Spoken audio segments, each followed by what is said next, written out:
Greetings, fellow fans. You're tuned into Bald Voldemort presenting to you today, What If Harry Was Adopted by Batman After the Dursleys Abandoned Him in Gotham? Show some love by liking and subscribing. Enjoy the story ahead. Chapter 1, Crime Alley. The rain came down hard on Gotham the night Vernon Dursley made the worst decision of his life. He didn't think of it that way, of course. Vernon Dursley rarely thought of things in terms of their moral weight. He thought of them in terms of convenience, and leaving the boy in the alley behind the Monarch Theater had been, in his estimation, extremely convenient. No mess, no fuss. No awkward questions from Petunia about what exactly had happened to her sister's wretched child. The boy was 4 years old and small for his age, and he wouldn't remember the drive from the airport. Vernon had told himself that much. Children that young forgot things. It was practically a biological mercy. He'd pulled the rental car to the curb, opened the back door, set Harry on the wet pavement with his little backpack, the one with the broken zipper that Petunia had been meaning to throw out anyway, and driven away without looking in the rearview mirror. Which was, perhaps, the only smart thing Vernon Dursley did that night. Because Harry Potter watched the red taillights disappear around the corner, and then he sat down on the wet pavement in the rain, and he did not cry. He'd learned very early that crying didn't bring anyone. He pulled the broken backpack into his lap and looked up at the buildings around him, massive, dark, water-stained things that seemed to lean toward each other overhead like they were sharing secrets, and he thought, with the peculiar calm of a child who has never really known safety, well, this is different. The alley smelled like old rain and rust, and something else he didn't have a word for yet. Later, he would learn the word was Gotham. The city had a smell all its own, something industrial and dark and alive in a way that made the hairs on the back of his neck stand up. He was sitting there, backpack clutched to his chest, watching a rat investigate a storm drain with professional interest when the shadows at the end of the alley did something impossible. They moved wrong. Not like a person moving through shadows. Like the shadows themselves had decided to take a shape. Harry watched with wide green eyes as something dropped from the fire escape above, silent, completely silent, which struck him as very strange because in his experience large things made large sounds, and landed in a crouch 10 feet away from him. It straightened slowly. It was enormous, black with a cape that moved like it had opinions about which direction it wanted to fall. There were points on its head. Its eyes behind the mask were white and completely unreadable. Harry looked at it for a long moment. "Hello," he said. The white eyes blinked just once. It was, Harry would think later, the most surprised he ever saw Batman look, and he had a lot of data points to compare it to. "Hello," said a voice from inside the shadow shape. It was a low voice, deliberate, the kind of voice that was used to people running away from it. "What are you doing here?" "Sitting," Harry said, because that seemed accurate. "Are you hurt?" Harry considered this with the seriousness it deserved. His knees were a bit wet. He had a bruise on his left arm from where Dudley had shoved him into the doorframe 2 days ago, but that was old business. "No," he said. The shadow crouched down, and now the white eyes were level with Harry's, and Harry could see that underneath all the black and the cape and the pointed ears there was a face, or at least the bottom part of one. A jaw. A mouth that was pressed into a flat, thin line that somehow managed to communicate 17 different things at once. "Where are your parents?" "Don't have any," Harry said. "My aunt and uncle. My uncle brought me here. He drove away." The mouth did something complicated. "He left you here." "Yes." "How long ago?" Harry looked at the end of the alley where the taillights had vanished. "A while," he said. Batman straightened. He was on a comm. Harry realized he could hear a faint crackle of something, a voice on the other end, though he couldn't make out words. Batman spoke quietly, clipped words that Harry couldn't follow. Then he crouched again. "What's your name?" Harry Potter." He paused because sometimes people reacted to that. This one didn't, which was either very calming or very alarming. Harry hadn't decided yet. "What's yours?" Another blink. "Batman. That's a funny name." "Been told." Batman looked at him for another moment, really looked, the way people almost never looked at Harry, like he was something worth seeing, and then in a movement so smooth it seemed rehearsed, he reached out and picked Harry up, backpack and all, and settled him against one arm like it was something he'd done 1,000 times. "We're going somewhere safe." "Okay," Harry said, because the alternative was the alley and the rat had shown no interest in being friends. They went up. That was the part Harry talked about for years afterward. Not the speed, not the grapple line, not the dizzying vertigo of the Gotham skyline opening up around them like a dark flower, but the up. He went up and he looked out across the city, all its wet black rooftops and orange streetlights and the silver lace of rain falling through the light, and he thought it was the most beautiful thing he'd ever seen. Batman's arm didn't shift, didn't tighten or loosen, steady as architecture. "Are you a good guy?" Harry asked because it seemed like relevant information. "Yes," Batman said without hesitation. "Okay," Harry said, "good." The Batmobile was not what Harry expected a car to look like. But then again, nothing about the last 20 minutes had been what he expected anything to look like, so he adjusted accordingly. He sat in the passenger seat buckled in, which Batman insisted on with a firmness that seemed slightly at odds with the rest of the situation, and watched the city blur past the windows. The cave was more complicated. Harry sat on an equipment table with a first aid kit open beside him that Batman hadn't needed to use yet, and looked around at the stalactites and the computer screens and the several thousand bats moving in organized chaos near the ceiling, and decided that this was the most interesting place he'd ever been, by a margin that wasn't even close.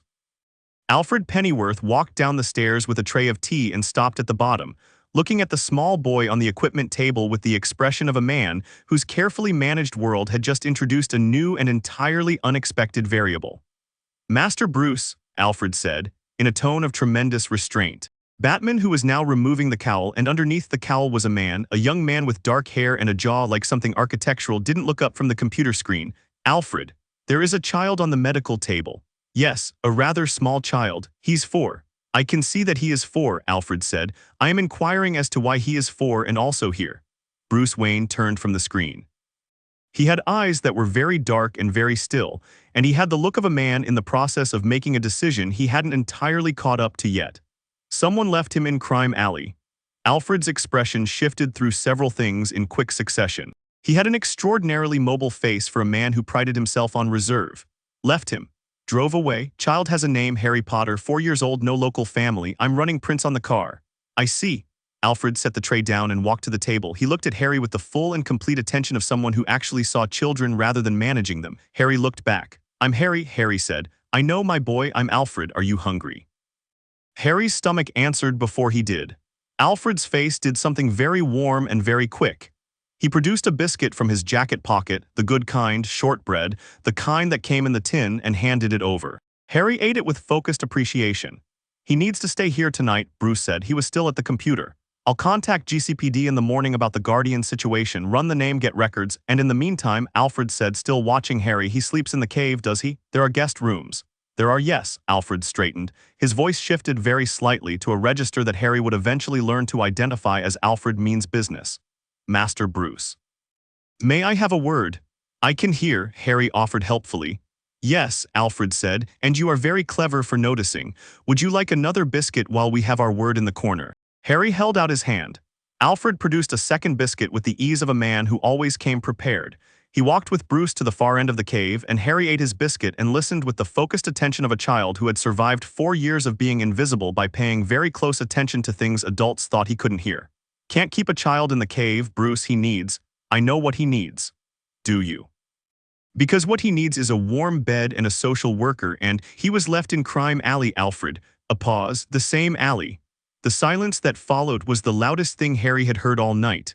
"I'm aware," Alfred said more quietly.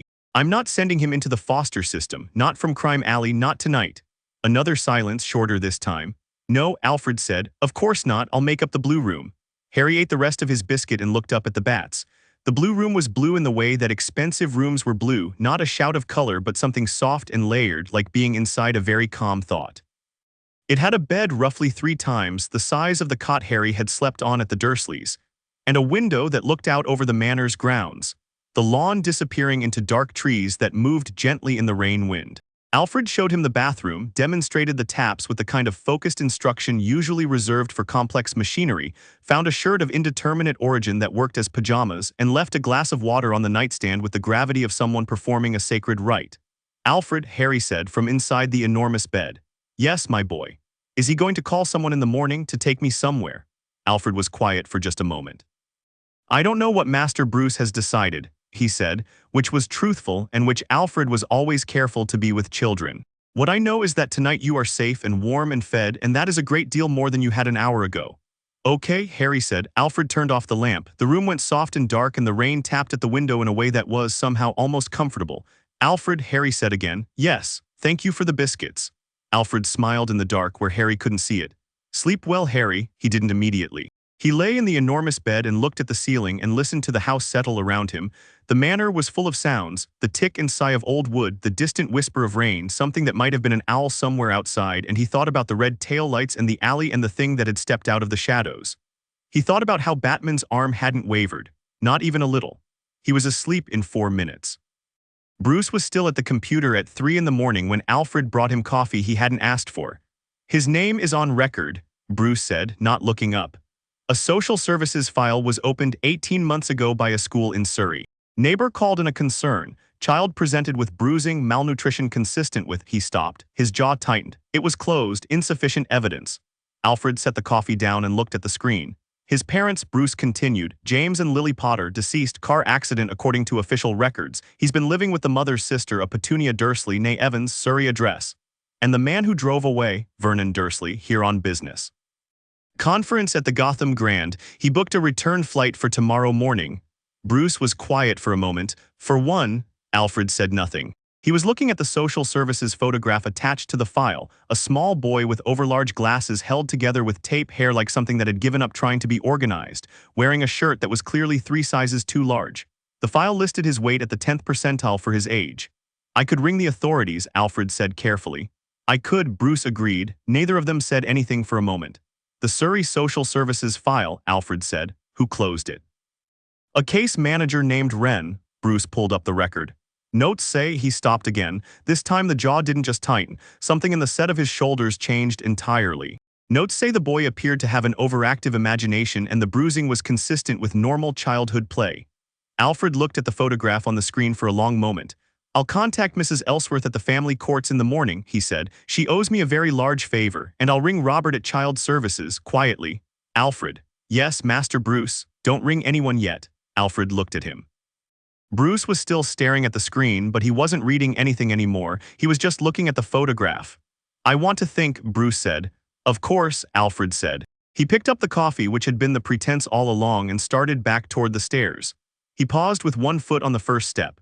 He asked me, Alfred said, whether you were going to call someone to take him somewhere in the morning.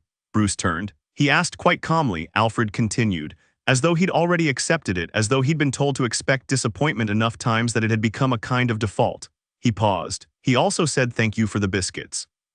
Without being prompted, the first time and then again when he was nearly asleep. He left Bruce alone with the computer and the rain and whatever was happening behind those dark, still eyes. Harry woke to sunlight and Alfred and a breakfast tray that contained, among other things, scrambled eggs, toast, orange juice, and a small bowl of strawberries, which Harry had never been given before and approached with extreme caution before deciding they were excellent. He was halfway through the eggs when Bruce Wayne appeared in the doorway. He was wearing civilian clothes now, dark trousers, a gray shirt, and without the cowl he looked younger than Harry had expected. Tired around the eyes, but younger. Morning, Harry said. Morning. Bruce leaned against the doorframe. How did you sleep? Good. Harry ate a strawberry. You have a lot of bats. I do. Do they have names? Something moved in the corner of Bruce's mouth. Number, you should name them. Harry considered. The big one near the left stalactite looks like a Gerald. I'll take that under advisement. Bruce was quiet for a moment, watching Harry eat with the uncomplicated dedication of a child rediscovering that food was allowed. Harry, I need to talk to you about something. Okay, Harry said. I spoke with some people this morning about your situation. He paused. I'm a lawyer, among other things. I understand your legal situation fairly well. Harry looked at him. What's my situation? Technically, you're a ward of the British courts. Your aunt and uncle are your legal guardians. But Bruce stopped, considered his words with the precision of someone used to precision. What your uncle did last night was criminal, abandonment, child endangerment. If I report it, and I will report it, they will lose guardianship. Harry thought about this. He thought about the cupboard and the cot and the shirt 3 sizes too large and the biscuits he'd eaten last night that had been the most anyone had given him in memory. He thought about the way Alfred had turned off the lamp. And then what? He asked. That depends, Bruce said, on what you want. Harry put his fork down. He looked at Bruce Wayne with green eyes that were in that moment approximately 40 years older than the rest of him. What are the options? He said. Bruce looked at him for a long moment. Foster care, he said. Or he paused again, and this pause was different from the others, less precise and more careful, like he was carrying something fragile. Or you stay here with Alfred and me permanently. The room was very quiet. Why? Harry asked. Not suspicious. He'd learned suspicion was a waste of energy that you needed for other things, but genuinely curious. You don't know me. No, Bruce agreed. I don't. So why? Bruce was quiet for long enough that Harry thought maybe he wasn't going to answer. Then he said, because someone left me in Crime Alley too. Not, he paused, not the same way, but I understand what it is to have that alley be the place where everything changes, and I don't think the things that happen in that alley should get to be the end of the story. Harry thought about this with considerable seriousness. He thought about Gerald the Bat and the breakfast tray and Alfred's biscuits and the window with the rain-wet lawn outside. Do I have to decide now? He asked. No, Bruce said. Can I think about it while I finish my eggs? Yes. Harry picked his fork back up. He ate the rest of the eggs with attention and the rest of the toast with conviction and the last 3 strawberries with something approaching ceremony. Then he put the fork down again and looked at Bruce Wayne and said simply, "Okay, yes, I'll stay." Bruce let out a breath that had, Harry noticed, been very carefully held. "Good," he said. "We'll start the paperwork today. Can I name the bats?" "Absolutely not." "I'm going to name them anyway," Harry said. And for the first time since the alley, maybe for the first time in longer than that, something in Bruce Wayne's face came completely undone, and he laughed. It was rusty and surprised and genuine, and Harry filed it carefully away in the part of his mind he was already starting to label important things, right next to biscuits and strawberries and arms that don't waver. Vernon Dursley boarded his 7:15 flight back to London with a mild headache and the agreeable sense of a problem solved. He had just settled into his seat and opened his in-flight magazine when 2 men in gray suits sat down on either side of him, and one of them produced a badge and a folder, and the other produced a second folder, and Vernon had just enough time to read the words Wayne Foundation Legal Counsel on one cover and Gotham Child Protective Services on the other before the flight attendant asked everyone to prepare for takeoff. Vernon Dursley did not ultimately make the 7:15. The guardianship was filed by the end of the week. It moved through the Gotham family courts with a speed that had nothing to do with coincidence and everything to do with Alfred's considerable network of owed favors, Bruce's legal credentials, and a very quietly furious judge named Eleanor Park who had spent 30 years on the family bench and was not, under any circumstances, sending a 4-year-old back to Surrey. Harry Potter Wayne on the new documents because Bruce asked and Harry said yes without hesitating, stood in Judge Park's chambers on a Thursday morning in his best clothes, purchased by Alfred, navy blue, precisely fitted, because Alfred had opinions about clothes, and answered the judge's questions with directness and without performance, which Eleanor Park found significantly more convincing than tears would have been. She stamped the papers and looked at Harry over the tops of her glasses. "Are you happy with this arrangement, young man?" Harry considered the question. 3 days in the manor, Alfred's cooking, the cave he had, despite prohibition, named 17 bats. Bruce, who was teaching him chess and who read to him in the evenings from the armchair by the fire and who never flinched when Harry asked questions about the cave or the suit or why Batman did what Batman did. "Yes," Harry said. "Very." Judge Park looked at Bruce over Harry's head. Bruce looked back. "Take care of him," the judge said. "Yes," Bruce said, and it was the same tone he'd used in the alley, no hedging, no performance, just the word flat and absolute like a foundation stone being set. Harry reached up without thinking and took Bruce's hand. Bruce looked down. Something happened in his face, quick and private, there and gone. He held on. That night Alfred taught Harry to make shortbread, which was, Harry decided, the single best thing that had ever happened in a kitchen. They stood side by side at the long marble counter, Harry on a step stool, apron tied twice around his small waist, and Alfred explained ratios and resting times and the critical importance of not overworking the dough with the gravity of a man teaching sacred knowledge. Bruce sat at the kitchen table with case files and a cup of coffee, ostensibly working, actually watching. "Alfred," Harry said, pressing dough carefully into the tin, "were you surprised when he brought me home?" Alfred considered this with appropriate seriousness because Harry was not a child who appreciated condescension. Surprised by the timing, he said, not by the impulse. "He does this a lot, brings home strays." Alfred glanced at Bruce. "Once before, Master Dick, though that was different circumstances." He paused. "What Master Bruce does not do generally is bring people into his home, into his confidence. He is cautious about that." "Because of his parents," Harry said, not a question. Alfred looked at him. "Yes, because of his parents." Harry was quiet for a moment, smoothing the surface of the dough with focused attention. "My parents died too," he said. "Car accident." "That's what the Dursleys said." "I know," Alfred said gently. "Do you think it was really a car accident?" Alfred paused in the act of setting the oven temperature. He looked at Harry, this small, precise, enormously perceptive child who had been in his care for 3 days and had already quietly catalogued more about the household than most adults would in a year. "I think," Alfred said carefully, "that is a question worth asking when you're older." "How much older?" "Older than 4. Harry accepted this. "Okay," he said. He smoothed the last corner of the dough. "Alfred, yes, my boy, when's Dick coming?" Bruce said, "There's someone called Dick." "In 3 weeks. He's currently touring with the circus." Alfred slid the tray into the oven. "He'll be," he paused, choosing the word, "energetic when he learns about you." "Good energetic or bad energetic?" "Enthusiastically energetic," Alfred said. "Prepare accordingly." Harry grinned. It was the first time Alfred had seen him grin, properly grin, the full face kind, and it was extraordinary, that grin. Green eyes bright behind the oversized glasses, new glasses were coming. Alfred had already ordered them. dark hair a complete catastrophe, flower on his nose. It looked, Alfred thought, exactly like someone who had just discovered they were allowed to be happy. Bruce at the kitchen table had stopped pretending to read his files. He was watching the boy at the counter, this small and serious and startlingly alive child who had sat in Crime Alley in the rain and said hello to a monster without flinching, and who had eaten his eggs and made his decision and then reached up and taken his hand in a judge's chambers like it was the most natural thing in the world. The bats Bruce had discovered that morning all had names: Gerald, Margaret, Clifton, Bartholomew, Theodore, and one, the large one near the left stalactite, who had been labeled in Harry's careful 4-year-old print on a small card taped to the cave wall below the roost, Gerald II, Gerald's friend. Bruce looked at the card for a long time.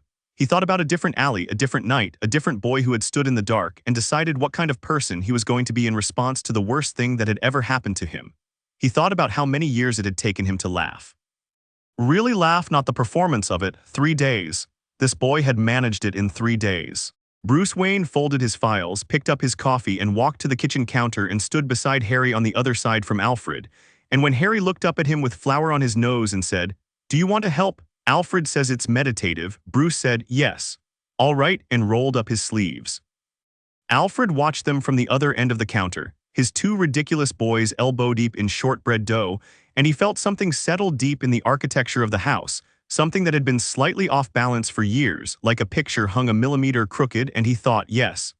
There it is, that's what was missing. He put the kettle on. Outside, Gotham hummed and growled in the dark, the way it always did, rain on the windows. The distant wail of a siren 5 miles out fading. Inside, someone laughed.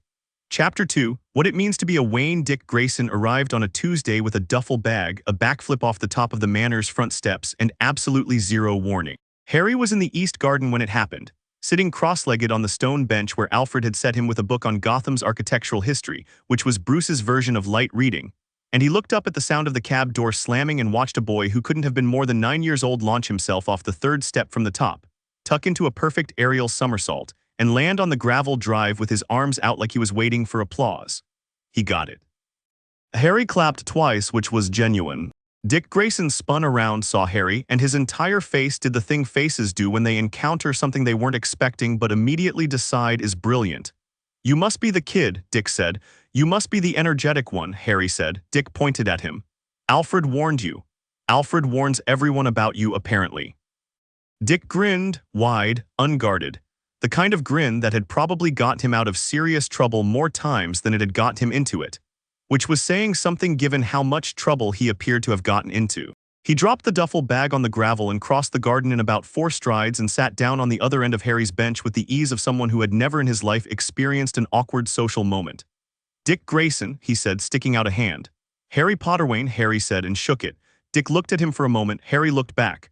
"You're really small," Dick said. "You're really loud," Harry said. "I could hear the cab from inside." Dick laughed.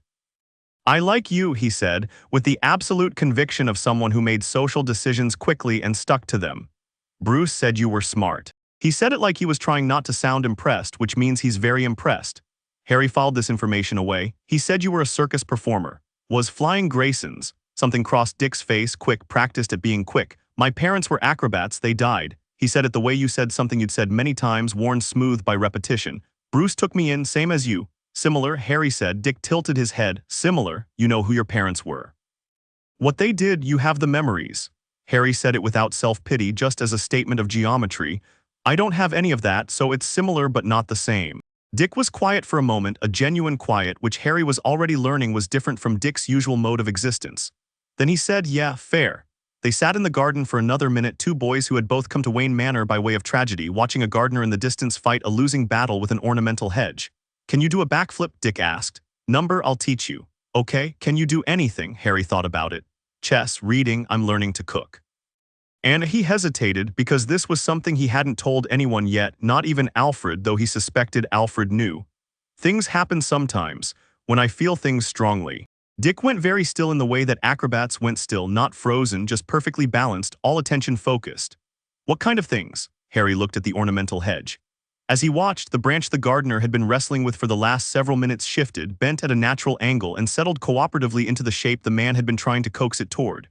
The gardener stepped back, stared at it, and then looked around as though expecting to find an explanation nearby. Dick stared, then he looked at Harry. Harry was examining a completely different part of the garden. Huh, Dick said. Yes, Harry said. Does Bruce know? I think Alfred knows. Alfred always knows everything. Bruce, Harry paused. I haven't wanted to worry him. Dude, Dick said with enormous earnestness, Bruce is Batman, you cannot worry Batman. Worrying Batman is literally impossible. He's already thought of every scenario. Harry considered this. Has he thought of magic? Dick opened his mouth, closed it. Okay, he said finally. Fair, tell him tonight. He'll either have already researched it or he'll disappear for 48 hours and come back having researched it, and either way you'll get answers. Harry nodded. Okay. And in the meantime, Dick stood up, bounced on his heels once, rolled his shoulders. He was wearing a red t-shirt and jeans and had the physical presence of someone twice his size, all that coiled, easy energy. We've got 2 hours before Alfred starts dinner. I'm going to teach you to fall. Harry looked up at him. To fall? Before you can learn to do anything physical, flip, climb, fight, whatever, you have to know how to fall. It's the first thing in gymnastics. It's the first thing Batman taught me. He extended a hand down to Harry. Trust me. Harry had known Dick Grayson for approximately 8 minutes. He took the hand and stood up.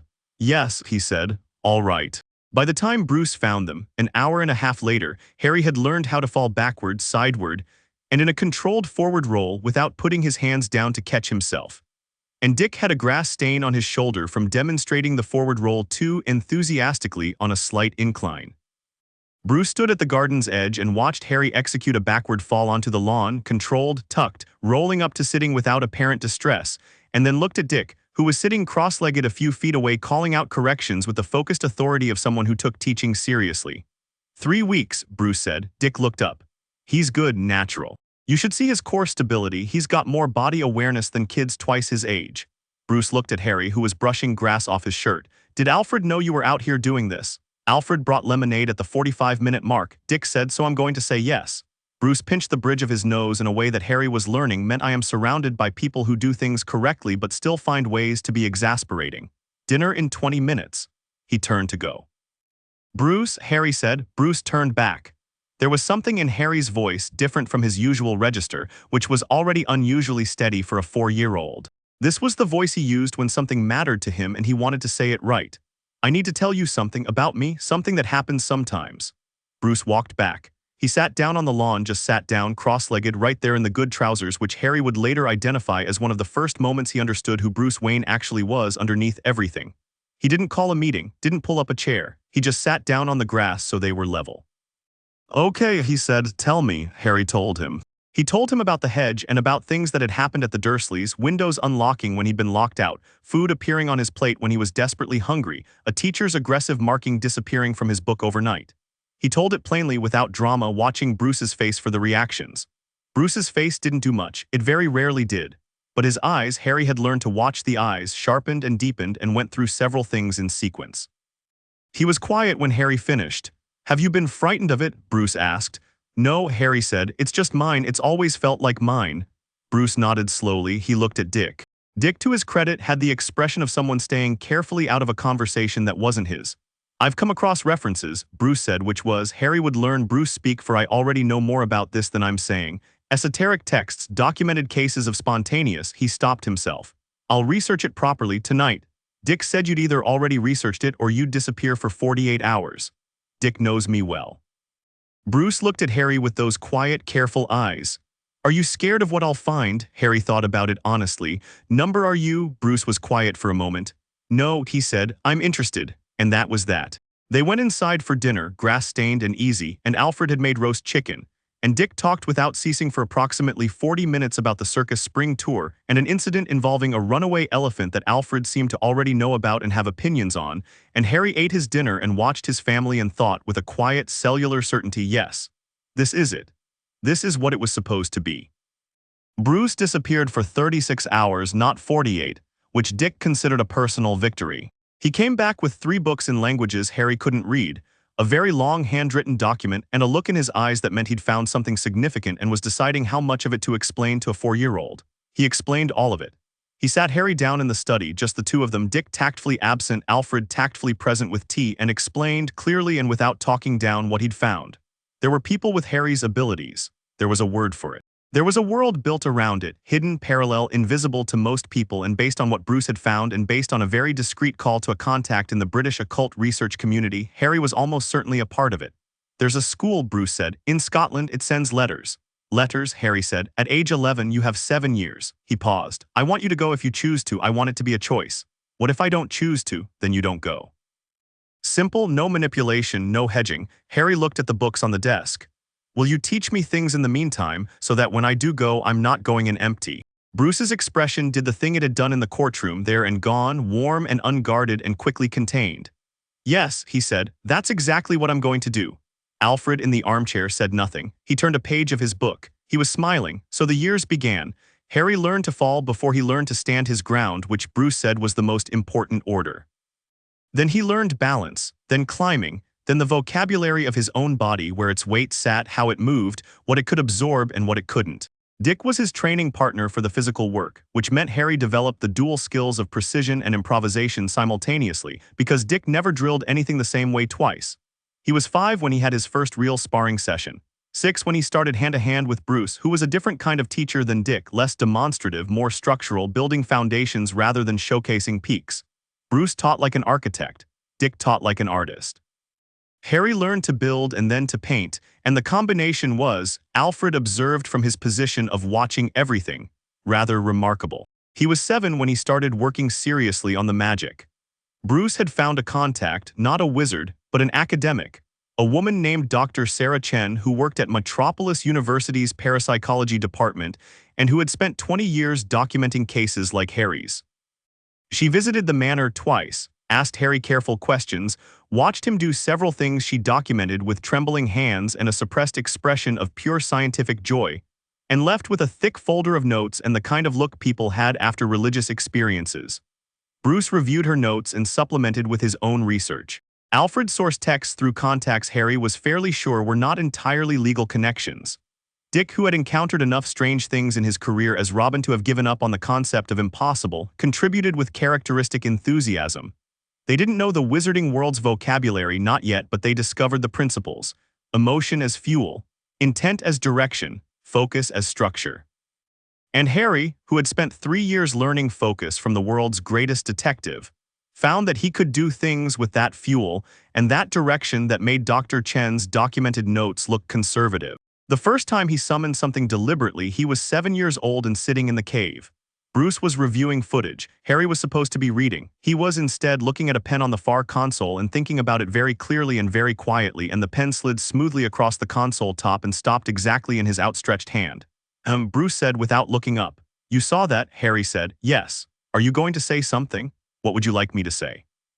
Harry thought about it, that it's not weird. It's not weird, Bruce said, still reading his files. It's extraordinary, those are different things. Harry looked at the pen in his hand. He put it back across the room. It went neatly. Again, he said to himself, and did it again. He practiced for the next 2 hours. By the end, he could move things up to about 15 pounds with consistent accuracy. By the end of the week, it was 30. By the time he was 8, he'd stopped thinking of magic as a separate category of thing he could do and started thinking of it simply as part of the repertoire, one more tool, one more language his body and mind spoke. Dick predictably tried to get Harry to teach him. It doesn't work that way, Harry explained patiently. You have to have it already, I can't give it to you. Have you tried? That's not how it, have you tried? Harry looked at him. Do you want me to attempt to give you magical powers by pointing at you? I mean, yes. Harry pointed at him. Nothing happened. Worth a shot, Dick said philosophically and went back to his handstand. He was 8 when he met Selina Kyle, which was not planned by anyone except possibly Selina. She appeared in the kitchen at 2 in the morning. Harry was there because he'd had a nightmare and come down for water, which Alfred had anticipated by leaving a glass already on the counter.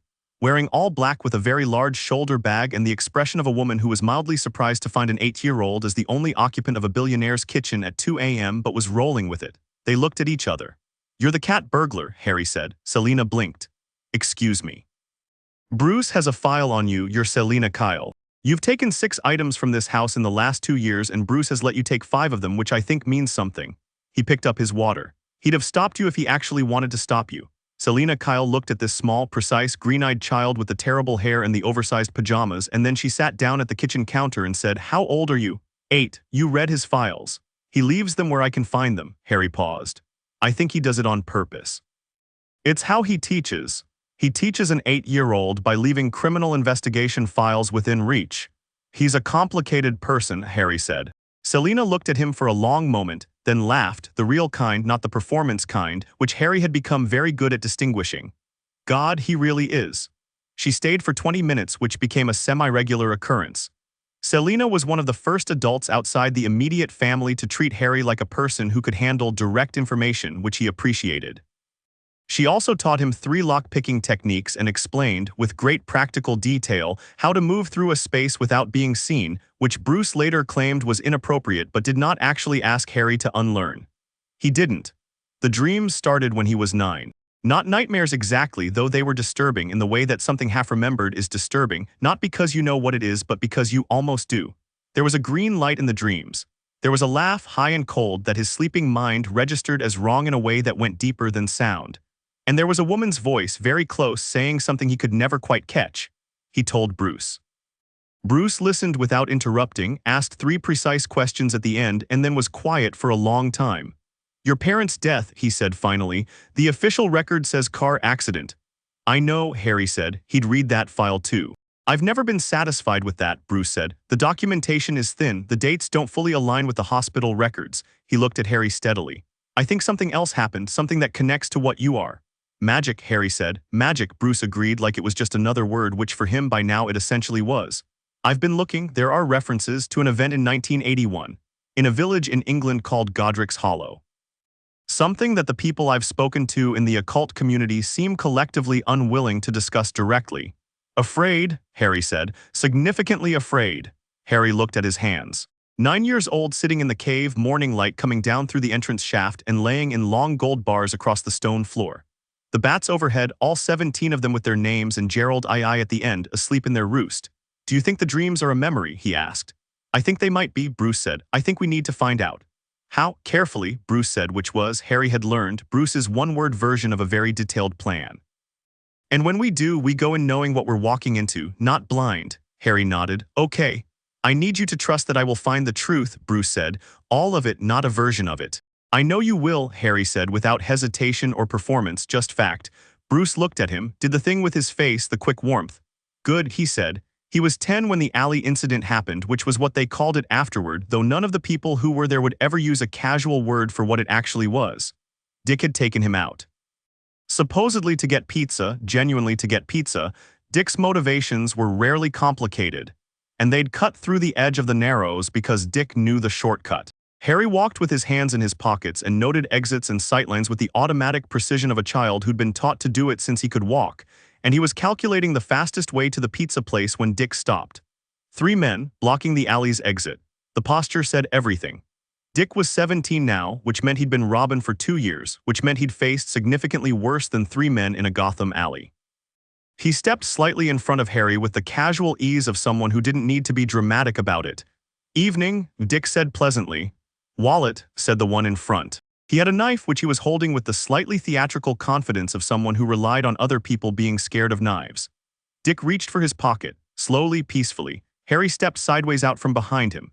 The men looked at him, this small 10-year-old boy in a gray jacket with terrible hair, and the one with the knife adjusted his grip and said, Stay there, kid. I'm okay, thanks, Harry said, and his voice was absolutely, completely calm. Not brave in the performed way, not defiant in the teenage way. Just calm, the way the surface of deep water was calm, covering a considerable amount of depth. He looked at the knife.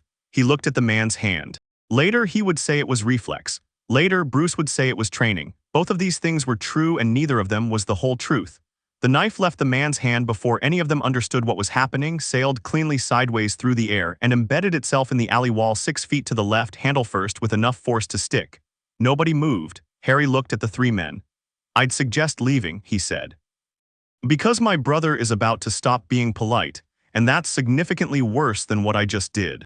Dick behind him had the look of someone conducting a complex internal battle between parental concern, professional assessment, and overwhelming pride. The 3 men left quickly, without discussion. Harry turned around. Dick stared at him for a moment. Then he said, You want extra cheese? Yes, Harry said. They got the pizza. They did not mention the alley on the walk or over the pizza or on the way home.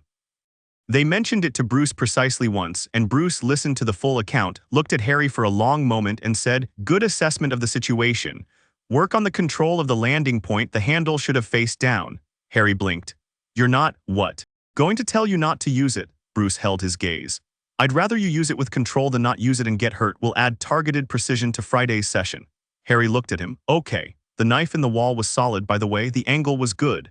Dick at the kitchen door pumped his fist silently. He was 11 when the letter came. It arrived on a Wednesday morning in July, carried by an owl that showed up at the manor with the absolute confidence of a creature with GPS. It landed on the breakfast table, held out its leg, and looked at Harry with an ancient, amber-eyed patience. Harry took the envelope. Mr. H. Potter Wayne, the East Bedroom, Wayne Manor, Gotham City, United States of America. He turned it over. Green wax seal, a crest with 4 animals and a letter. Dick across the table said, "Is that?" "Yes," Harry said. Alfred at the stove didn't say anything. His shoulders did a very specific thing. Harry opened the envelope. He read the letter once quickly, then again slower. Then he set it down on the table beside his orange juice and looked at Bruce, who had appeared in the doorway with his coffee and was looking at the letter and at the owl with the steady attentiveness of a man for whom nothing was truly unexpected. "Scotland," Harry said. "Yes," Bruce said. "You've known this was coming for 7 years." "Yes, so you're ready." Bruce sat down at the table. He picked up the letter and read it with the thoroughness of someone reading a legal document, which he was. "We'll go to Diagon Alley," he said.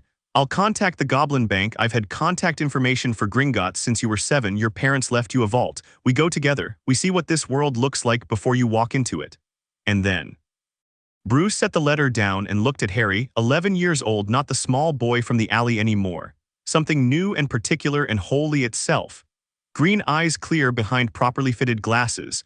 Jaw set with the stubborn steadiness he'd grown into and that Bruce recognized from the mirror. A boy who had learned to fall and had learned to rise and had learned to move through the dark without being swallowed by it. "And then you decide," Bruce said, "same as always." The owl made a sound that might generously be interpreted as impatient. "Can I keep the owl?" Harry asked. "Absolutely not," Bruce said. "I'm naming him anyway," Harry said. "Gerald III." Dick inhaled orange juice. Alfred at the stove turned away to hide his smile and added an extra rasher of bacon to everyone's plate, because some mornings required it.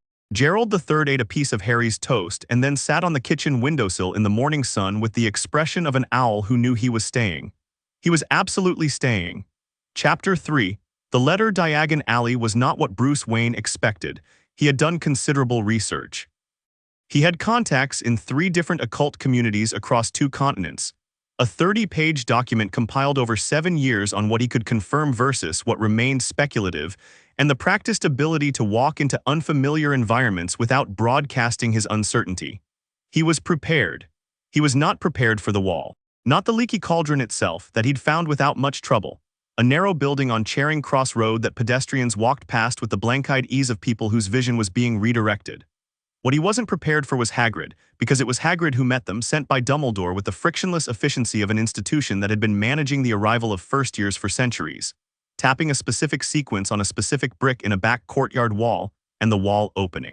Bruce watched the bricks peel back and the archway reveal itself, and noted with professional thoroughness the sensory shift, a change in air pressure, ambient sound, the particular quality of light changing from London grey to something older and less filtered, and then he walked through it because Bruce Wayne had walked into the Batcave for the first time at 8 years old and decided it was home, and after that most thresholds lost their drama. Harry walked through behind him, and stopped, not from fear. Harry had stopped being afraid of new things at approximately age 5. He stopped the way you stopped at the edge of something vast and beautiful, not hesitating, just taking it in. The cobblestone street stretched ahead of them, crooked buildings leaning together overhead, shop windows crammed with things that moved and shimmered and occasionally looked back. Broomsticks in a sporting goods window, a cauldron shop with stacks of copper and pewter spilling onto the pavement, an apothecary with barrels of things that smelled like a greenhouse and a laboratory had merged and then had opinions about it. Owls, everywhere owls. Harry looked pleased. "It's real," Harry said quietly. Not surprised, he'd believed it was real for 7 years. Just satisfied the way you were satisfied when a long-held theory was confirmed by direct evidence. "It's real," Bruce agreed. He was already cataloging. Exits, sightlines, population density, security, which appeared to be minimal, almost non-existent, which told him something significant about how this world thought about safety. Hagrid, enormous, bearded, gentle in the way that very large things were sometimes gentle, which was to say completely, had been watching them both since the leaky cauldron and doing a not entirely successful job of being subtle about it. He kept looking at Harry's forehead. Harry kept his fringe down and said nothing. "Gringotts first, I reckon," Hagrid said. "Then robes, books, wand. I have a list," Bruce said. Hagrid blinked, apparently unaccustomed to parents who arrived with lists. "Right, well, Gringotts." I know where it is, Bruce said, because he'd memorized the alley's layout from descriptions sourced 3 years ago. He started walking. Hagrid blinked again. Harry followed Bruce, and Hagrid followed Harry, and the three of them moved up the crowded street in a formation that anyone watching would have found slightly unusual. The tall man in the dark coat with the deliberate stride of someone who owned every room he walked into. The 11-year-old boy moving beside him with the same quality of attention turned outward toward the world, and the 9-foot groundskeeper who appeared to be quietly recalibrating his expectations. People noticed Harry. Not immediately, not until they were close enough to see past the fringe, but when they did, the reaction spread through the crowd in ripples. A woman froze with a bag of dragon liver in one hand. Two boys about Harry's age smacked each other's arms and pointed. A very old wizard in aubergine robes nearly walked into a lamppost. Harry noticed them noticing. He didn't change his pace. "They're staring," he said low enough that only Bruce could hear. "They think they know who you are," Bruce said. "They know the name, they don't know me." "Correct." A pause. "Keep moving, don't perform for it."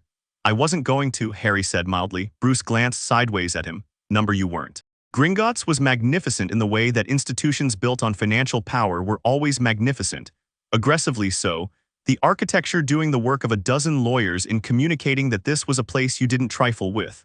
The goblins behind the counters had the manner of professionals who had outlasted every empire that had ever thought itself important. Harry liked them immediately. Bruce presented the documents he'd brought, 7 years of paperwork meticulously compiled, establishing Harry's legal identity in both the mundane and magical worlds, a power of attorney for access to the Potter Vault, and a letter from the Gotham family courts that was so comprehensively thorough that the goblin who read it, Griffook, assigned to them with a pointed efficiency that suggested word had traveled fast about who was at the front desk, looked up twice. "These are," Griffook paused. "Comprehensive." "Yes," Bruce said. "The Potter account has been in managed dormancy. Interest accrued, no withdrawals since 1981. I'm aware, I'd like a full accounting." Griffook looked at him with sharp, dark eyes. He looked at Harry. He looked back at Bruce. "You are not from our world." "No," Bruce said, "and yet you are thorough." "Also yes, a beat." Griffook made an expression that on a goblin's face was the equivalent of a nod of professional respect, which was in goblin terms a significant gesture. "The full accounting will take 20 minutes. There is also a secondary vault registered under the Potter name, a personal vault of Lily Potter's. You are not listed as a signatory." Bruce looked at Harry. Harry leaned slightly forward on the counter. "I am, though," he said. "I'm her son." Griffook looked at him for a long, appraising moment. Then he pulled a form from a drawer that had not been offered to anyone else. "Bloodline verification," he said. "A formality." "I know," Harry said, because Bruce had explained the goblin banking system to him at age 9 in the same session where he'd explained compound interest and the ethical implications of offshore finance. He pressed his thumb to the form. The paper flared gold briefly, then settled with text. Griffook read it. His expression shifted very slightly the way stone shifted, but Harry caught it. "Well," Griffook said. "Is there a problem?" Bruce asked. "Number," Griffook set the form carefully aside, face neutral. "The secondary vault is accessible. I will retrieve the accounting, please wait." He left. Another goblin appeared to manage the cart ride down, which Harry found extremely satisfying, and Bruce gripped the side of the cart for without changing his expression. The Potter vault was substantial. Harry looked at the towers of gold coins and the stacked chests and felt for a moment something complicated all this sitting here while he'd been growing up in a cupboard. And then the feeling passed, because cupboards were 7 years ago and he was here now and the money was real and could do real things. "College funds well covered," Bruce said dryly. "I didn't need it anyway," Harry said. "You already sorted that." "I sorted it because I wanted to. Your parents' money is yours, it always was." Harry looked at the vault for another moment. "Leave most of it," he said. "Take what I need for school, the rest stays." Griffook behind them made a small sound that might have been approval. The secondary vault, Lily Potter's personal vault, was smaller but more interesting, books mostly, a leather journal with her name on the cover in faded gold, a box Harry didn't open yet. Several files of something that glowed faintly blue, and a letter addressed in handwriting Harry had never seen but recognized immediately, the way you recognize something that was yours by nature rather than acquisition. For Harry, when he's ready, he picked it up, put it carefully in his jacket pocket. Bruce said nothing. He understood some things did not need commentary. They were at Madame Malkin's for robes when the first complication arrived. His name was Draco Malfoy, and he walked in with the self-assurance of someone who had never once considered that any room might not be improved by his presence. He was pale and pointed and dressed in clothes that cost more than most people's monthly rent, and he clocked Harry and Bruce in about 3 seconds and decided, with visible effort, whether to place them in the category of interesting or irrelevant. He landed on interesting. He slid into the fitting position next to Harry. Hogwarts, he said. Yes, Harry said. First year, yes. Same. Draco looked him over, the practiced look of a child who'd grown up in social situations where assessment was a survival skill. I'm Draco Malfoy. He said it like it should produce a reaction. Harry gave it the same thoughtful attention he gave most information. Harry Potter Wayne. The reaction was immediate and involuntary, a widening of the eyes, a glance at the fringe, and then Draco controlled it. He was good at controlling things, Harry noticed, good at performing composure, but not quite as good as he thought he was. Wayne, Draco said, latching onto the second name. That's not a wizarding name. No, Harry said, my father, he's over there. He glanced toward the shop front where Bruce was standing with his arms folded, reading the school supply list for the fourth time with the look of a man finding fault with things. Draco looked at Bruce. Bruce, possibly sensing scrutiny, looked up. He and Draco looked at each other for a moment, a child who had grown up learning how to read rooms and an adult who had been doing it since before that child was born, and Draco looked away first. He's a muggle, Draco said, back to Harry. Something in his voice that was doing its best not to be contemptuous but wasn't fully succeeding. He's Batman, Harry said pleasantly. Draco blinked. What? Never mind. Harry looked down at the robes being pinned around his shoulders. What house do you think you'll be in? The subject change worked, because Draco had opinions about houses and wasn't built to resist the opportunity to share them. He spent the next 10 minutes explaining the Malfoy family's Slytherin history with the specificity of someone reciting scripture, and Harry listened with the focused attention he gave everything, extracting the actual information from the performance around it. Malfoy family, blood politics. A world with significant internal stratification based on parentage. At least one faction, possibly multiple, who organized themselves around the idea that magical ability was genetic aristocracy. Useful to know. What about you? Draco said. Which house do you want? Harry thought about it genuinely. I want the one that fits, he said. I'm not particularly attached to the rest. Draco seemed to find this answer somewhere between admirable and baffling. Most people have a preference. Most people haven't thought about it much, Harry said. I have, and what I've concluded is that what you're good at matters more than where you sit. He looked at Draco. Doesn't it? Draco opened his mouth, closed it. Something moved behind his eyes that wasn't the performance. My father says Slytherin, he said after a moment. What do you say? A pause, longer than it should have been, which told Harry everything about the relationship between what Draco Malfoy thought and what Draco Malfoy said. Slytherin, Draco said, and this time it was flat and final and closed like a door being shut. Harry looked at him and thought, with the assessment he'd been trained to apply, not a villain. Not yet, maybe not ever if the door opens the right way. He filed it away. Good luck, he said. Draco blinked again, apparently expecting something other than genuine pleasantness. You too, he said, and it came out almost like he meant it. They were at Ollivander's when the second complication arrived.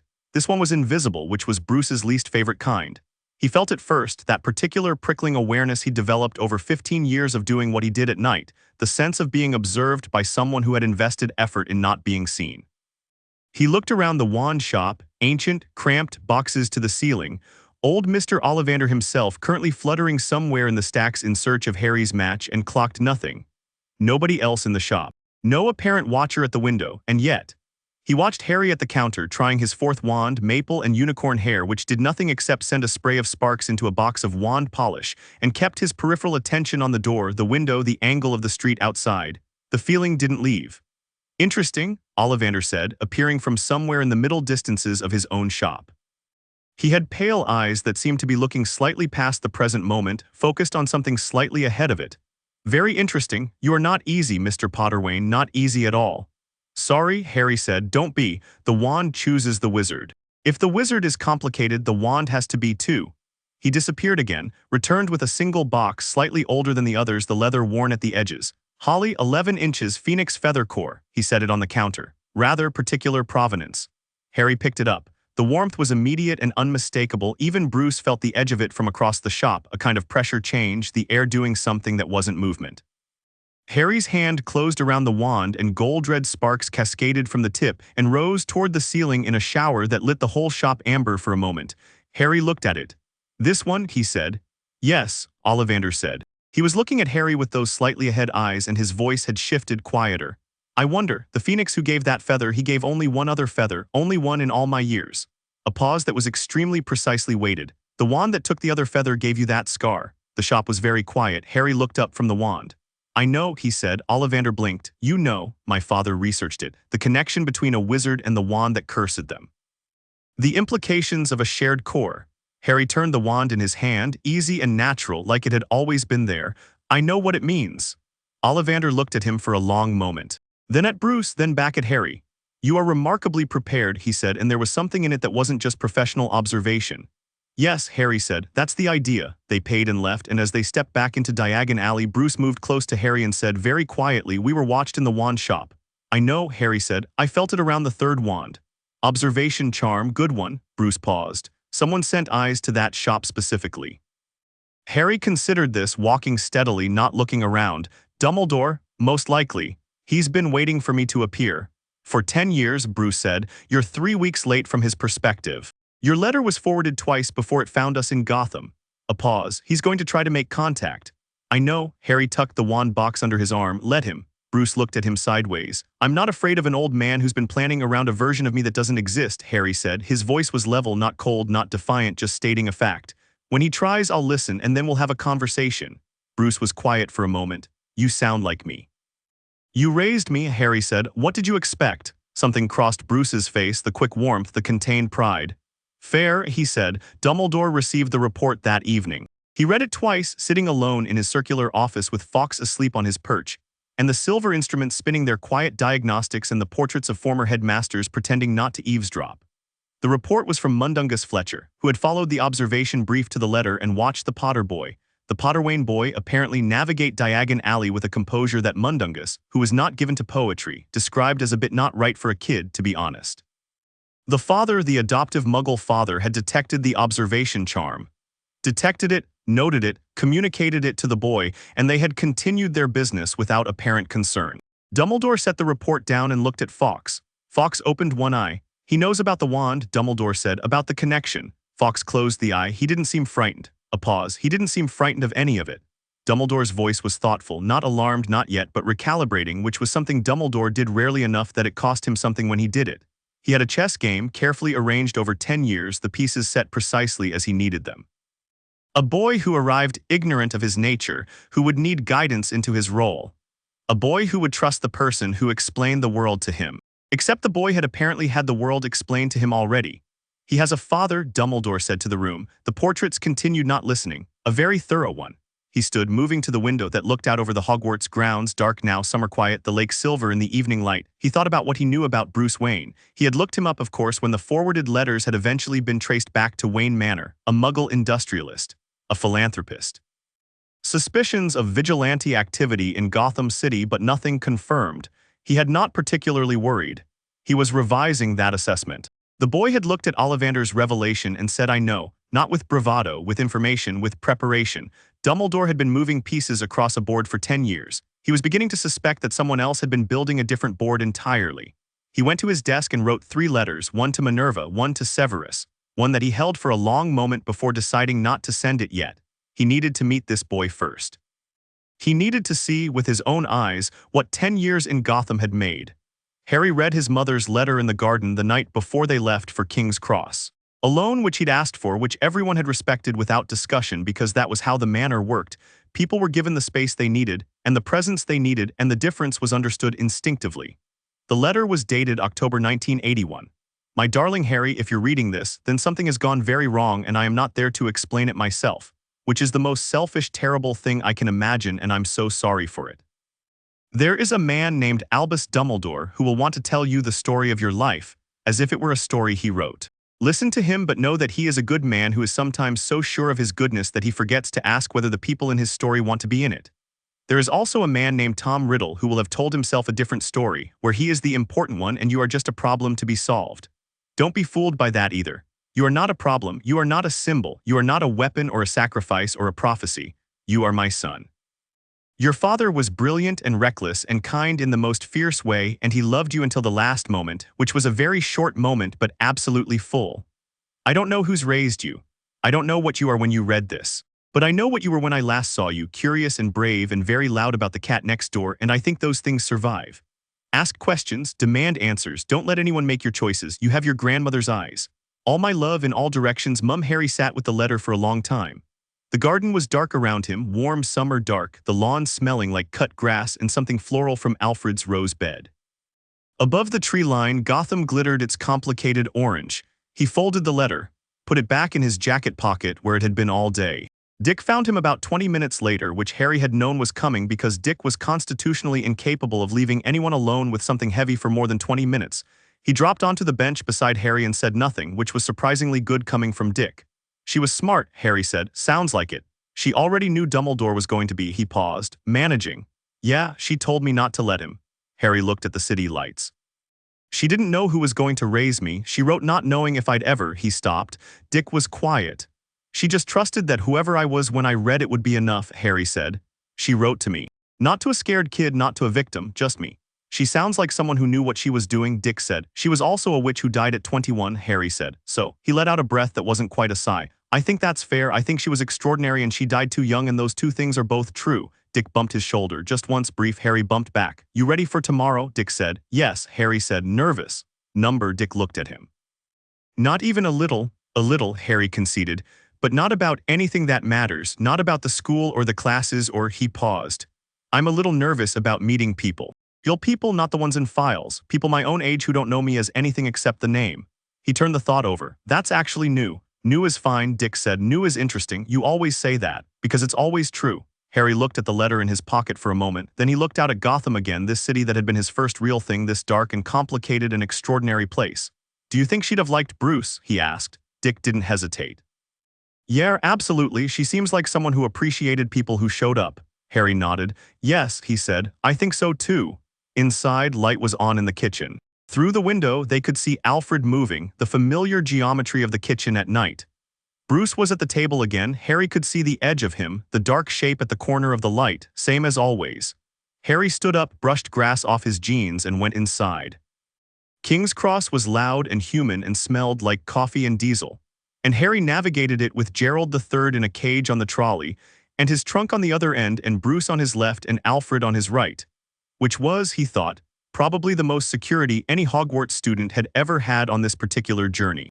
Dick had come to the station despite having no logical reason to, and was currently having a spirited conversation with the trolley about its wheel alignment. They found the barrier between platforms 9 and 10. Hagrid was there, sent again presumably since he seemed to be Dumbledore's preferred first contact, and watched with some uncertainty as Bruce crouched to Harry's level with the ease of a man who had long since stopped caring about dignity when something mattered. You have everything, Bruce said. It wasn't a question. Yes, the emergency contacts are in the trunk lid. Gringotts has your updated authorization. If anything is wrong, anything, Harry, any level, you write.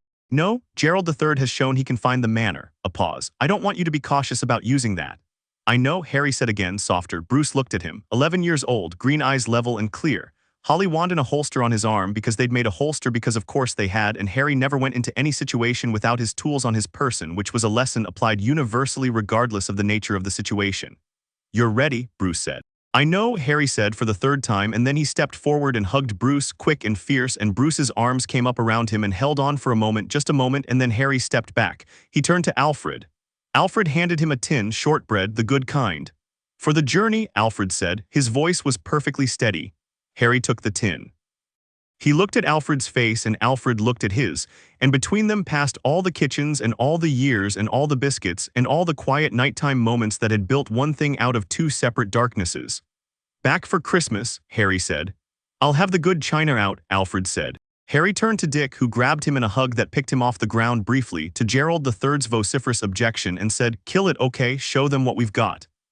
Harry said. I taught you everything, Dick said. Representationally, I'm going to Hogwarts. Harry grinned. Okay, we'll kill it. He took his trolley and walked through the barrier between 9 and 10. The Hogwarts Express was scarlet and gold and steaming and old, and the platform on the other side was full of families and noise and owls and cats, and the particular energy of 100 children about to leave for somewhere significant. Harry stood for a moment and let it be what it was. He felt someone's eyes on him almost immediately. The ripple effect again, word passing from person to person, the name preceding him like a stone thrown into still water. He shouldered his trunk with practiced ease, Gerald III's cage balanced in his other hand, and found a compartment. He was 8 minutes from departure when the compartment door opened and a girl with an enormous amount of brown hair and an expression of determined organization put her head in and said, Do you mind? Everywhere else is full or taken by someone who had a toad incident. I don't mind, Harry said. She came in, stowed her trunk with efficient precision, sat down across from him and immediately pulled out a book, then apparently thought better of social rudeness and looked up. I'm Hermione Granger, she said. Harry Potterwain, Harry said. Hermione stared at him for 3 full seconds. Then with the heroic self-control of someone who had decided to handle situations thoughtfully, she said, you have an American accent. Mostly, Harry said. British underneath when I'm tired. You were raised in America, Gotham City. Oh, she processed this. That's not a very safe city. No, Harry agreed, and you're fine, you seem fine. I am fine, Harry said. He held out the shortbread tin. Biscuit? Hermione Granger looked at the tin and at him and at the wand holster on his arm and at Gerald III, who was watching her with the steady amber judgment of a bird who had already seen everything and had decided she passed. Yes, thank you, she said and took one and opened her book, and outside the train began to move and England scrolled past the window in its green and gray and gold summer colors. Harry watched the platform shrink and disappear and then turned forward toward what was coming. He was ready. He'd been ready for 7 years. Chapter 4, Platform 9 3/4. The Sorting Hat took one look inside Harry Potterwain's head and went very quiet. Not the quiet of uncertainty. The quiet of something old and intelligent encountering something it hadn't expected, the way a library goes still when someone walks in knowing exactly which book they want. The hat sat on Harry's head in the center of the Great Hall, 400 students watching from the long tables, candles floating overhead in that extraordinary amber light, and it did not speak for 11 seconds. 11 seconds was apparently unusual. Harry could feel it, not invasive exactly, more like a presence sitting down across from him and looking at what was there. He looked back, which wasn't how it was supposed to work, but was apparently what Harry did with presences that looked at him. Well, said the hat inside his head in a voice like old parchment and dry humor, you're a first. I get that a lot, Harry thought back. I imagine, a pause, you know what I am, yes, and you're not going to perform for me. Number the hat seemed to settle, amused in the way very old things could be amused, not laughing at him, but with a kind of appreciation for novelty. Let's see, courage considerable, but you know that. Intelligence exceptional, and you know that too. Loyalty, yes, deep, though you describe it as something less sentimental. And here a shift, something focusing, a very particular kind of ambition. Not for power, for understanding, for getting to the truth of things regardless of what the truth costs. That's accurate, Harry thought. Any preference, number you know what fits, I do, the hat said. And there was something in it, a decision made easily without conflict because there was no conflict to be had. Gryffindor. The hat's voice rang across the hall and the Gryffindor table erupted. And Harry pulled the hat from his head and set it on the stool and walked to the red and gold table with the same steady pace he'd walked into Diagon Alley, into the cave. Into every room he'd ever entered. He sat down and the boy next to him, red-haired, freckled, currently vibrating with suppressed enthusiasm, said, Wicked, I'm Ron Weasley. Harry said. I know, Ron said. I mean everyone knows, but he stopped, apparently catching up with himself. You're not what I expected. What did you expect? I don't know, more, Ron gestured vaguely. Something. That happens, Harry said and smiled, and Ron grinned back with the uncomplicated warmth of someone whose first instinct toward people was positive until proven otherwise, which Harry recognized as a rare and genuinely good quality. 3 seats down, Percy Weasley was pretending he hadn't been staring. Across the hall, at the Slytherin table, Draco Malfoy was watching Harry with an expression that had multiple competing layers, which Harry filed away. At the staff table, a man in a turban kept his eyes carefully on his plate. Harry noticed all of it. Hermione was sorted into Gryffindor 6 names after Harry, which she managed with the composure of someone who had already worked out the statistical likelihood. She sat down across from Harry and Ron and immediately pulled a notebook from somewhere in her robes and said, I've been reading about the houses. The breakdown of notable alumni by field is actually quite. Hermione, Harry said. She paused. Eat something, he said. The food's real. She looked at the table laden now, every dish imaginable appearing between one breath and the next, and for a moment the research face dropped and she just looked like an 11-year-old encountering a magnificent thing. She picked up a fork. Ron was already deep into a roast potato with the reverence it deserved. Harry ate and watched the hall and let the information come to him without chasing it. The ceiling that wasn't a ceiling. The staff table, each face a file he'd been building since age 7. Dumbledore at the center, older than the photographs, more present, the kind of person whose gravity you felt before you looked at them. He was watching Harry with sharp blue eyes above the half-moon spectacles, and Harry looked back, and for a moment the hall and its noise receded slightly around those 2 points of attention. Dumbledore smiled. Harry smiled back. His was politely uninformative. Dumbledore's Harry noticed flickered at the corners just for a moment, recalibrating. Good, Harry thought, accurate information was useful for everyone. You just stared down Dumbledore, Ron said in a tone of genuine awe through a mouthful of potato. I smiled at him, Harry said. You smiled at him like, Ron searched for vocabulary, like you were taking notes. I was, Harry said. Ron stared at him. Is that weird? Harry asked. I mean, Ron said yes, but also incredible. I genuinely can't decide. Hermione looked up from her notebook. I thought it was very measured, she said. Dumbledore has an enormous amount of institutional authority and it's important not to simply defer to it on principle. She paused. I read that somewhere, I think. Sounds right, Harry said. Ron looked between them. Are you two going to be like this all year? Like what? Harry and Hermione said simultaneously and then looked at each other and Harry laughed first. Ron pointed at both of them. That, yes, exactly that. The dungeons were Professor Snape's territory in the way that Gotham was Batman's, not owned exactly but claimed at some fundamental level, the space shaped by the person who moved through it. Potions class was held in cold stone and flickering torchlight and Snape entered it like a verdict. Harry had read everything Bruce had compiled on Severus Snape. He'd read between the lines, which was where the real information always was. Spy, double agent. A man who had walked between two fires for 20 years and still carried the burns from both. Complicated loyalty, considerable intelligence. And Harry had noted this specifically, a documented history of targeting students he'd categorized as enemies before they'd had the chance to be anything else. He walked in. Snape's eyes found him immediately, the way eyes always found Harry first, the scar, the name, the weight of expectation, and something moved in them that Harry had seen before in other contexts. Old grief weaponized into distance. Snape began taking attendance with the precision of someone performing two tasks at once, managing the room and conducting an assessment. Harry Potter, he said when he reached the name and paused and looked up. Here, Harry said. Snape looked at him. Our new celebrity. Harry held his gaze. He didn't smile or bristle. He just looked back steady and present the same way he'd looked at Batman in the alley 7 years ago and said hello. Snape asked his question Bezoar's Asphodel Monkshood the standard intimidation quiz and each time the answer came back from Harry in a level voice correct and complete and utterly without performance. Not showing off, not being a teacher's favorite. Just answering the way you answered when you knew. By the fourth question, Snape's approach had shifted slightly. Not warmth that wasn't in the repertoire but the particular reorientation of someone who had come in expecting an easy target and found something that didn't behave like a target. He moved on. After class, as students packed up, Snape said, without looking up from his desk, Potter, stay. The dungeon cleared. Hermione gave Harry a questioning look. He shook his head slightly, it's fine, and she left, and Harry walked to the desk and stood in front of it and waited. Snape looked up. In the empty dungeon, without the audience, something dropped from his face that the audience required. He looked older.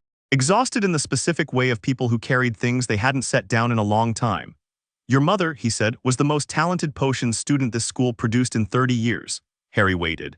She was also a pause, brief and careful, like stepping around something on the floor, friend, before things became what they became.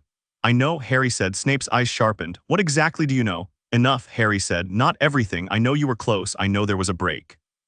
I know you chose a side and then chose a different one. He paused. I know it cost you a great deal, both times. The silence in the dungeon was very specific, not hostile. Not warm, something more complex than either. Your father, Snape said, and his voice tightened on the word. Bruce Wayne, Harry said, cutting it off cleanly. My father, the man who raised me. Snape looked at him. Whatever you thought about James Potter, Harry said, not unkindly but with absolute precision, it doesn't transfer. I'm not him. I'm not performing him and I'm not apologizing for him and I'm not going to take whatever feelings you have about him and carry them around for you. The dungeon was extraordinarily quiet. That is, Snape said finally in a voice that had several things in it simultaneously, a remarkably direct thing to say to a teacher. Yes, Harry agreed. Most students, I'm not most students, not arrogant, just accurate. I think you know that already and I think you're smart enough to either use that constructively or leave it alone. Snape looked at him for a long moment. The torches flickered. Somewhere above them, the rest of Hogwarts moved and hummed. You read, Snape said, constantly. Your practical work today was, a pause, precise. Potions is chemistry with intention, Harry said. I've been doing chemistry since I was 8. Who taught you? A contact of my father's, Dr. Young at Gotham University. And a woman in the Lower East Side who ran a dispensary and didn't ask where I was getting my raw materials because I always got them correctly. Something happened at the corner of Snape's mouth that was not a smile but was in the same neighborhood as a smile. Go, he said. Harry went. At the door he paused. Professor, the question about Bezoars was from first-year knowledge. The Monkshood question was third year. You were checking the ceiling, not the floor. He left before Snape could respond. Snape sat alone in the dungeon for a moment, looking at the empty doorway. "Lily," he said to the torchlight in a voice entirely private, "what on earth did they do with your son?" Ron found Harry in the common room that evening with the expression of someone who had processed several things throughout the day and had questions. "Okay," Ron said, sitting across from him at the fireplace, cards on the table. Harry looked up from his Transfiguration reading. "You're not what any of us expected," Ron said. "Not what my mum expected. She basically told me what he'd be like before we got on the train, and she was wrong about all of it. Not what my brothers expected. Fred and George saw you get sorted, and Fred said you looked like someone who was choosing to be there rather than being placed, and Fred doesn't usually notice things." He paused. "And not what Dumbledore expected. I saw his face, and everyone notices when Dumbledore's face does a thing. Dumbledore expected someone he could guide," Harry said. "I don't need guiding, I need information." "Right." Ron was quiet for a moment. "What do you know about, your whole thing?" "My whole thing," Harry said, a slight smile. "The prophecy, you know who all of it." "What do you know about it?" Ron blinked. "I'm asking you." "And I'm asking you," Harry said, "because how this community understands itself tells me more than the facts on their own. What does an 11-year-old wizard who grew up in a magical family know about Harry Potter?" Ron stared at him. Then he laughed, genuinely startled out of him. "Okay, all right," he leaned forward.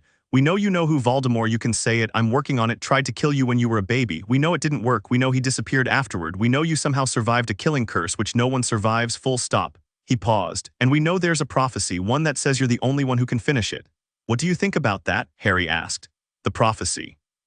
"The idea that one person is the only one who can do something."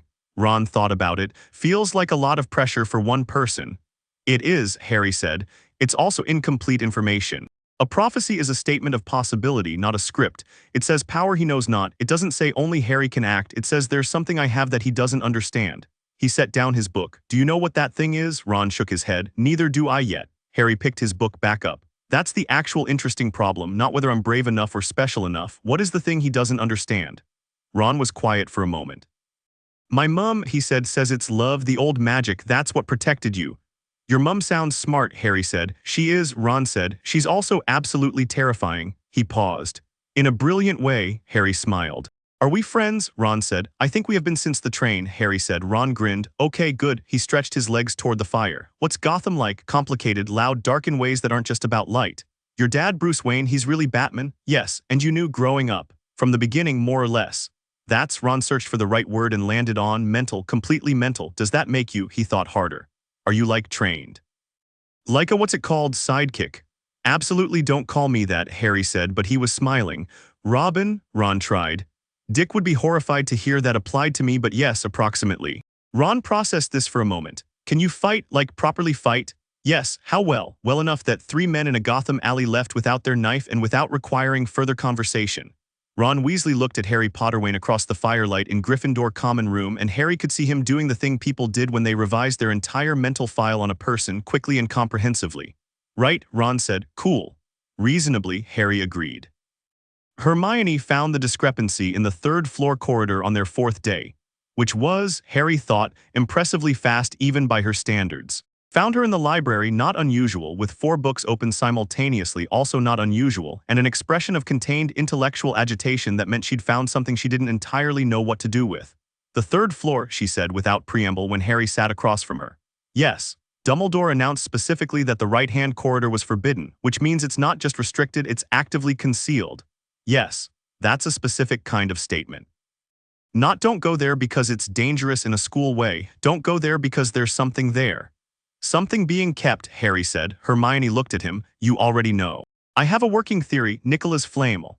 Hermione's eyes widened slightly, which for Hermione was equivalent to someone else's jaw hitting the table.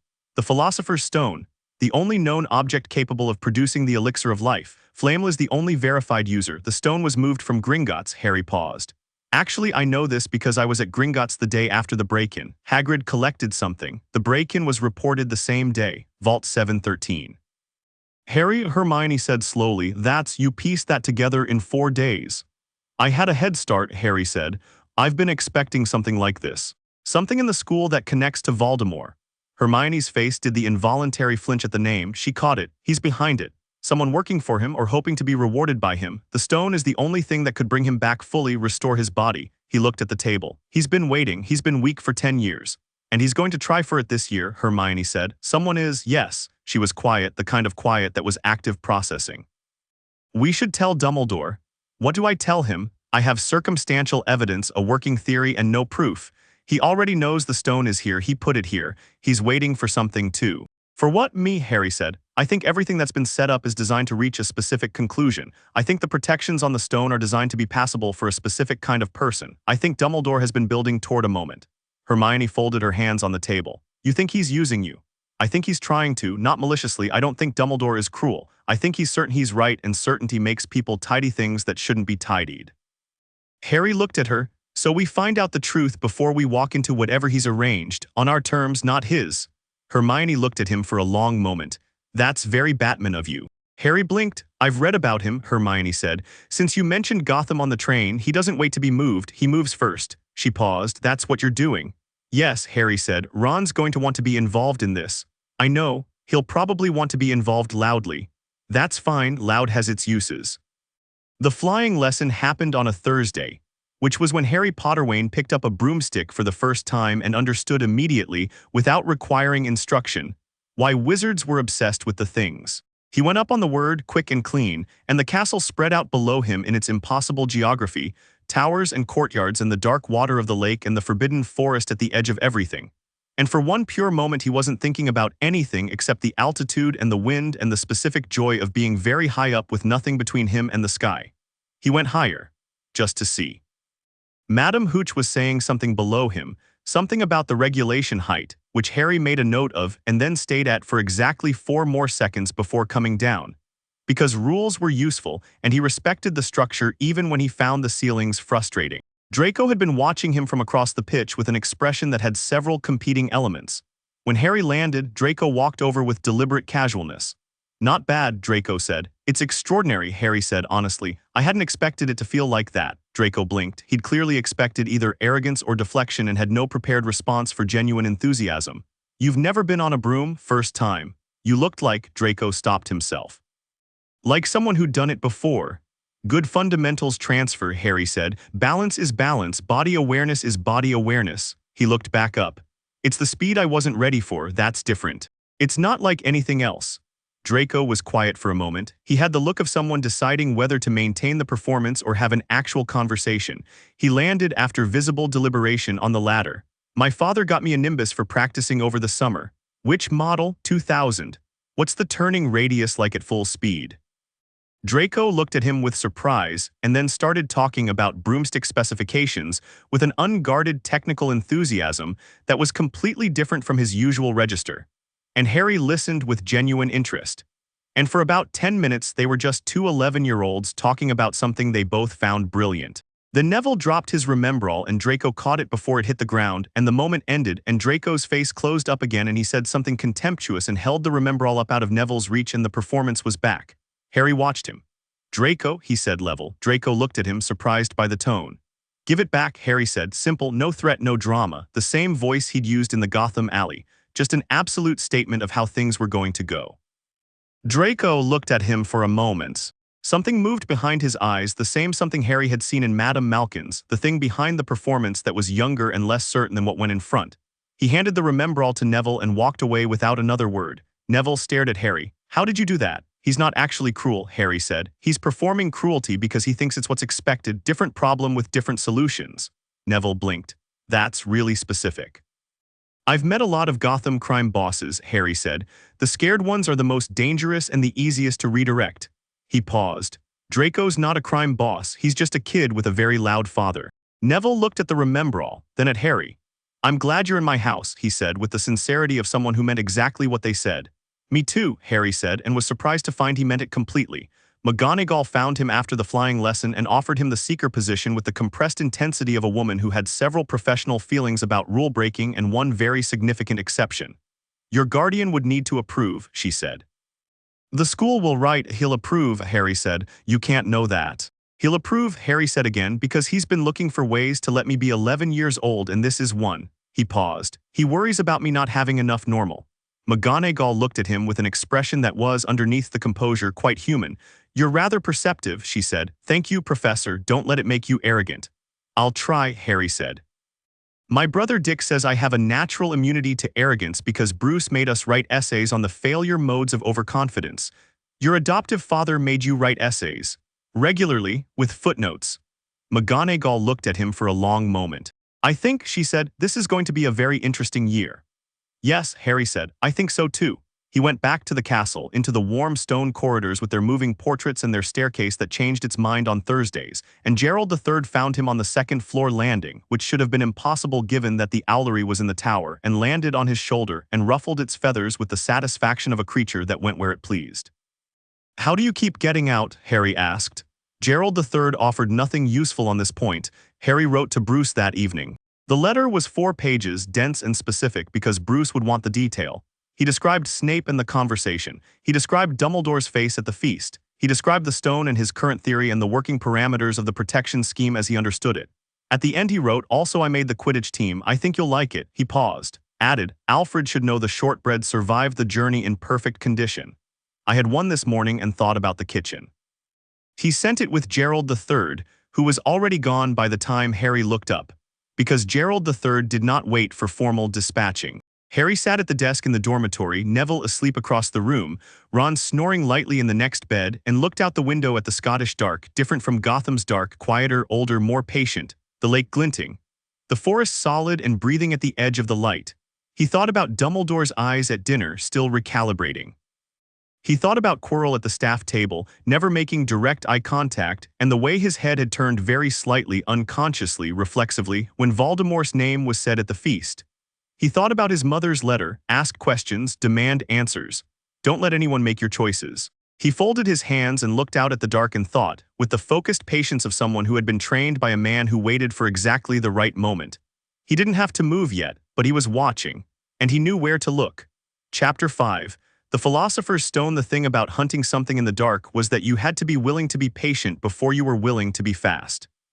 Bruce had taught him that at age 8, crouched beside him on a Gotham rooftop at 2 in the morning, watching a loading dock 3 streets over with the contained stillness of someone who had abolished the concept of boredom. Most people move too early, Bruce had said, voice low and even. They get close enough to see something and they think that's enough. It isn't. You wait until you understand the whole shape of it, then you move. Harry had applied this principle to most things in his life since. He applied it now to Professor Quirinus Quirrell. It wasn't obvious, which was the point. Quirrell was good, had been good, presumably, before whatever arrangement he'd made had started costing him in ways that showed around the edges. The stammer was performed. Harry had clocked it in the first week, the slight mechanical quality to it, the way it appeared and disappeared depending on who was in the room. It was a social tool, not a tick. It made people look away, look past him, file him under harmless and stop paying attention. Most people filed him there. Harry didn't file people anywhere they hadn't earned. He watched Quirrell through October and November and into December the way you watched a fracture in a wall, not constantly, not obviously, but regularly, tracking the progression. The headaches Quirrell reported with increasing frequency. The way he avoided mirrors. The smell, faint but there, that Harry associated with something old and chemical and wrong. And the turban, always from the back, Quirrell positioning himself in rooms so that his back was rarely exposed. He's not just suspicious, Harry told Ron and Hermione in the corner of the library on a wet November evening. He's compromised, there's something using him. Hermione had her notebook out. Ron had a chess set but wasn't playing it, which meant he was paying full attention. Using him how? Hermione said. I don't know yet, but the nature of Voldemort's current state, disembodied, dependent on others for physical presence, is consistent with possession, partial possession. Quirrell is functional enough that it's not full control, but the deterioration suggests it's been ongoing for months. Ron was quiet for a moment. So you know who is literally on Quirrell? In, Harry corrected. Or around, I need to get a closer look. At Voldemort, Ron said. At the back of Quirrell's head, Harry said. Ron and Hermione looked at each other. How? Hermione said, I have a few options. Harry looked at his notes. I've been mapping the protection scheme on the 3rd floor for 6 weeks. There are 7 layers. I've identified 6. The 7th I haven't been able to examine without triggering the outer wards. He paused. I think the 7th is the mirror. What mirror? Ron said. The Mirror of Eris, Harry said. It's been moved. It was in an unused classroom on the 4th floor in October. I found the residual enchantment and the stone impression where it had stood, and then Dumbledore moved it again. It's now on the 3rd floor past the protections. Hermione stared at him. You've been tracking a priceless magical artifact's location through residual enchantments. Yes, for 6 weeks. It seemed relevant. She looked at him for a long moment with the particular expression she deployed when Harry did something that was simultaneously completely unreasonable and entirely logical. "The mirror is the final protection," she said slowly. "Dumbledore's specific enchantment, and the stone is inside it somehow. I think the mirror gives the stone only to someone who wants to find it rather than use it," Harry said, "which is elegant actually, almost algorithmic. And Quirrell can't get through it," Ron said, following the thread, "because he wants it for Voldemort. So he's waiting," Hermione said, "and Dumbledore is waiting for what, for you?" "For the natural conclusion of his arrangement," Harry said. "I go down, I face Quirrell, I use whatever power I apparently have to stop him. The prophecy resolves." He set his quill down. "The problem is it's his arrangement, not mine, and I'm not walking into something I don't fully understand just because someone arranged it." Ron leaned forward. "So what do? I find out what's in that seventh layer, the mirror, what it actually does, exactly how it works." Harry paused, "and then I move, before Quirrell does, on my terms." "How?" Hermione said. Harry smiled very slightly. "How much do you know about becoming temporarily invisible?" Hermione blinked, then understanding crossed her face. "Your trunk. There's something at the bottom of it that arrived on Christmas morning with a note that said it belonged to my father. My biological father." "An invisibility cloak," Hermione breathed. Ron pointed at Harry. "You've had an invisibility cloak since Christmas and you're only telling us now." "I was gathering information before I needed it, basic principles." Harry looked at both of them. "I need a few more days to finish the Quirrell observations and map the remaining protection, then we go." "We," Hermione said. "Meaning, yes," Harry said, "meaning us." He looked at them both, Ron with his easy loyalty and his sharp tactical instinct that he underpresented as stupidity, Hermione with her extraordinary mind and her courage that ran much deeper than she gave herself credit for. "This is three-person work." Ron and Hermione looked at each other. "Obviously," Ron said. December turned brutal. Scottish cold, real cold, the kind that came down off the mountains and made the lake smoke in the mornings. Harry ran anyway, the corridors before dawn, which earned him several encounters with Filch and one very confused ghost, because the cold was just weather and he'd trained through worse. He was running the fourth-floor corridor at 6:30 on a Tuesday when he nearly collided with Dumbledore. Not literally, he pulled up well short, which was reflex, but close enough that it was clearly intentional.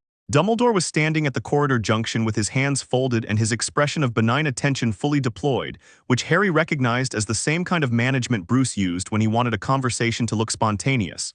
Harry stopped, caught his breath, waited. "An early riser," Dumbledore said. "Habit," Harry said. "Yes, I imagine many habits were formed early in your case."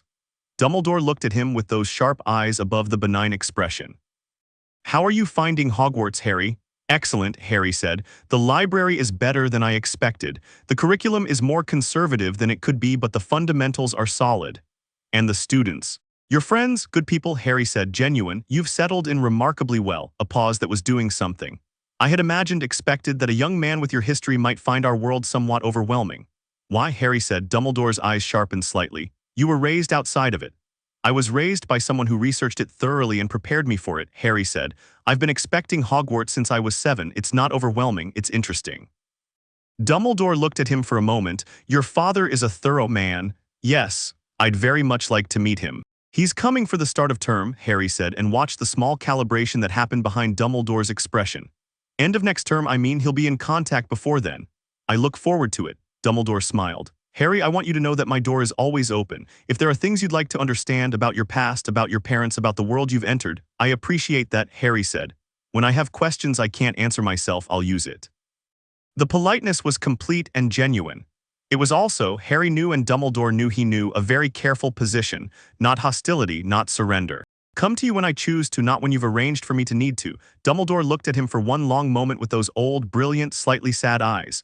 "You are remarkably like her, you know," he said softly. "Your mother, the self-possession, the precision." Harry went quiet, not the management quiet, the real kind. "She wrote me a letter," he said after a moment, "in the vault." "Did she?" Not a question. "She told me to ask questions and demand answers." He met Dumbledore's gaze. "I intend to, but on my timeline, not arranged ones." Something happened in Dumbledore's face, the same thing that had happened at the feast, but deeper now, more significant, not alarm. Something more like the specific acknowledgement of someone recognizing that the board looks different than they thought.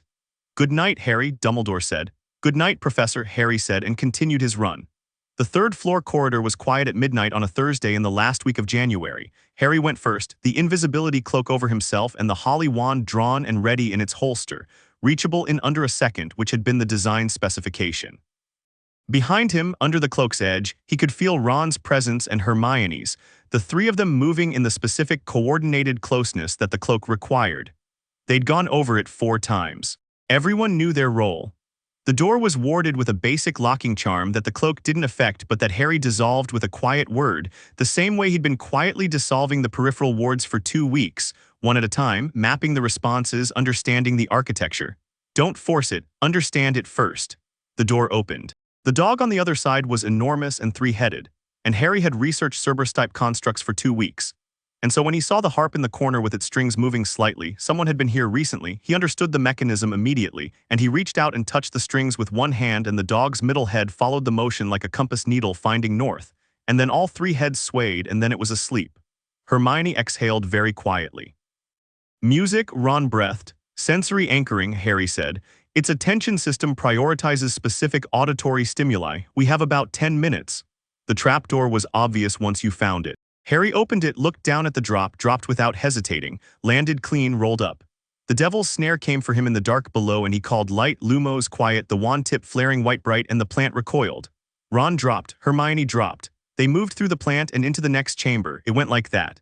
Each protection a design problem with a solution, each solution reachable if you understood the design. The key chamber, Harry watched the pattern of wing beats from 60-odd flying keys, and identified the target in 40 seconds from the flight path irregularities. Took the broom up and caught it in one smooth pass without pursuing it, just placing himself where the pattern required it to go. The chest chamber was Ron's, he saw it immediately, the way he always saw it, the board's logic as natural to him as breathing, and he moved them through in 8 minutes with a solution that used the board's own momentum against itself and didn't sacrifice a single piece that mattered. That's not how chess usually works, Hermione said. That's how this board works, Ron said. Different game. Then the troll, already unconscious, which told Harry something about the timing, Quirrell had come through recently, was ahead of them, had left the troll dealt with. They were close. The potions chamber was Hermione's. 7 bottles, a logic puzzle encoded in a poem, the kind of riddle that looked like mysticism and was actually just chemistry and elimination. She read it once, pointed at the correct bottle in 90 seconds. There's only enough for one person to go forward, she said, reading the instructions. The rest goes back. Harry picked up the bottle. You and Ron go back. Harry, you go back, he said, and you send Gerald III with the letter I left in the dormitory. The one addressed to Bruce. He looked at both of them. He needs to know now, whatever happens in there, he needs to know where I am. We should come with you, Ron said. You can't, 1 bottle, 1 dose. He paused. Ron, Hermione. He looked at them both across the purple flame that divided the room. You've been brilliant tonight, both of you, every step. Ron's jaw was set. Don't be dead when we come back for you. I'll make every effort, Harry said. Hermione crossed the room and hugged him quick and fierce and stepped back with composed eyes. Be careful, she said, and I mean that with full understanding that you're trained by Batman and I'm still saying it. Harry smiled. He took the bottle, he walked through the fire. The final chamber was cold and firelit and full of old dark stone, and the mirror of Eris stood at its center like something that had always been there, like the room had been built around it. Quirrell was standing before it. He'd been standing there a while from the look of him, shoulders rigid, fists clenched, the particular tension of someone who had been trying to force something that wouldn't be forced. The turban had slipped slightly. Harry noticed. I wondered, Quirrell said without turning around, when you'd come.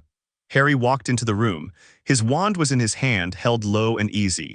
The fire crackled at the room's perimeter, blue and purple, throwing strange light. I was gathering information first, he said. Quirrell turned around. His face was wrong in the specific way that Harry had been noting all year, the deterioration visible now without the social management of the classroom. Pale and hollowed, the eyes with something behind them that wasn't entirely Quirrell. Such a practical boy, Quirrell said, and his voice was different in here, the stammer completely gone, replaced with something flatter and more deliberate. He said you would be. He said you were not what he expected. Voldemort talks about me often, Harry said. Quirrell's face twitched. Behind him, the mirror reflected the room. Harry could see his own reflection, and he looked at it carefully and quickly and looked away. He thinks about you constantly, Quirrell said. You are an unresolved problem. I'm a person, Harry said, not a problem. Everything is a problem or a solution, he taught me that. He's wrong about most things, Harry said. That's consistent with the rest of his record. Something moved in Quirrell's eyes, the not Quirrell part, the thing that rode him, a flash of cold fury that Harry felt physically, the air in the room dropping several degrees.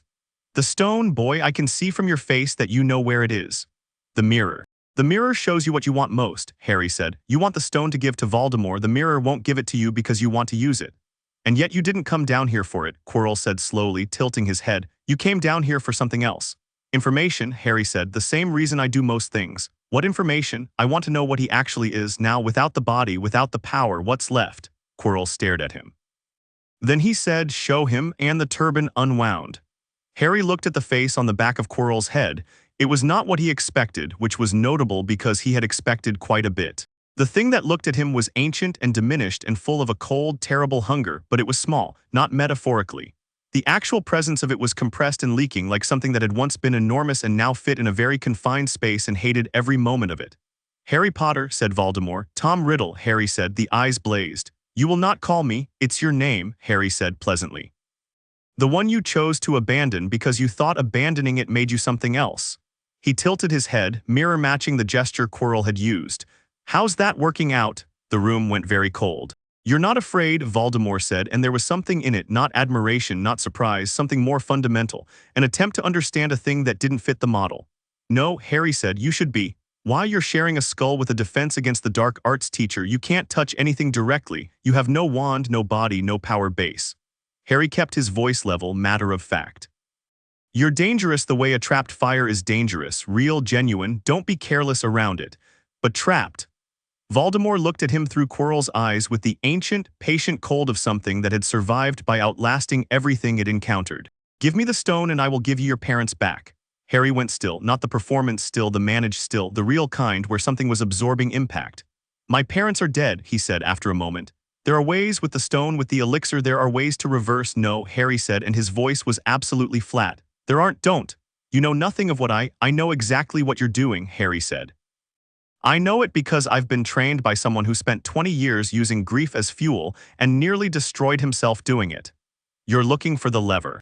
The thing that bypasses the thinking and goes straight to the wanting. He kept his eyes on Voldemort's. It won't work, I've grieved them, I've made peace with not having them. What I have instead is real and mine and you don't get to use it.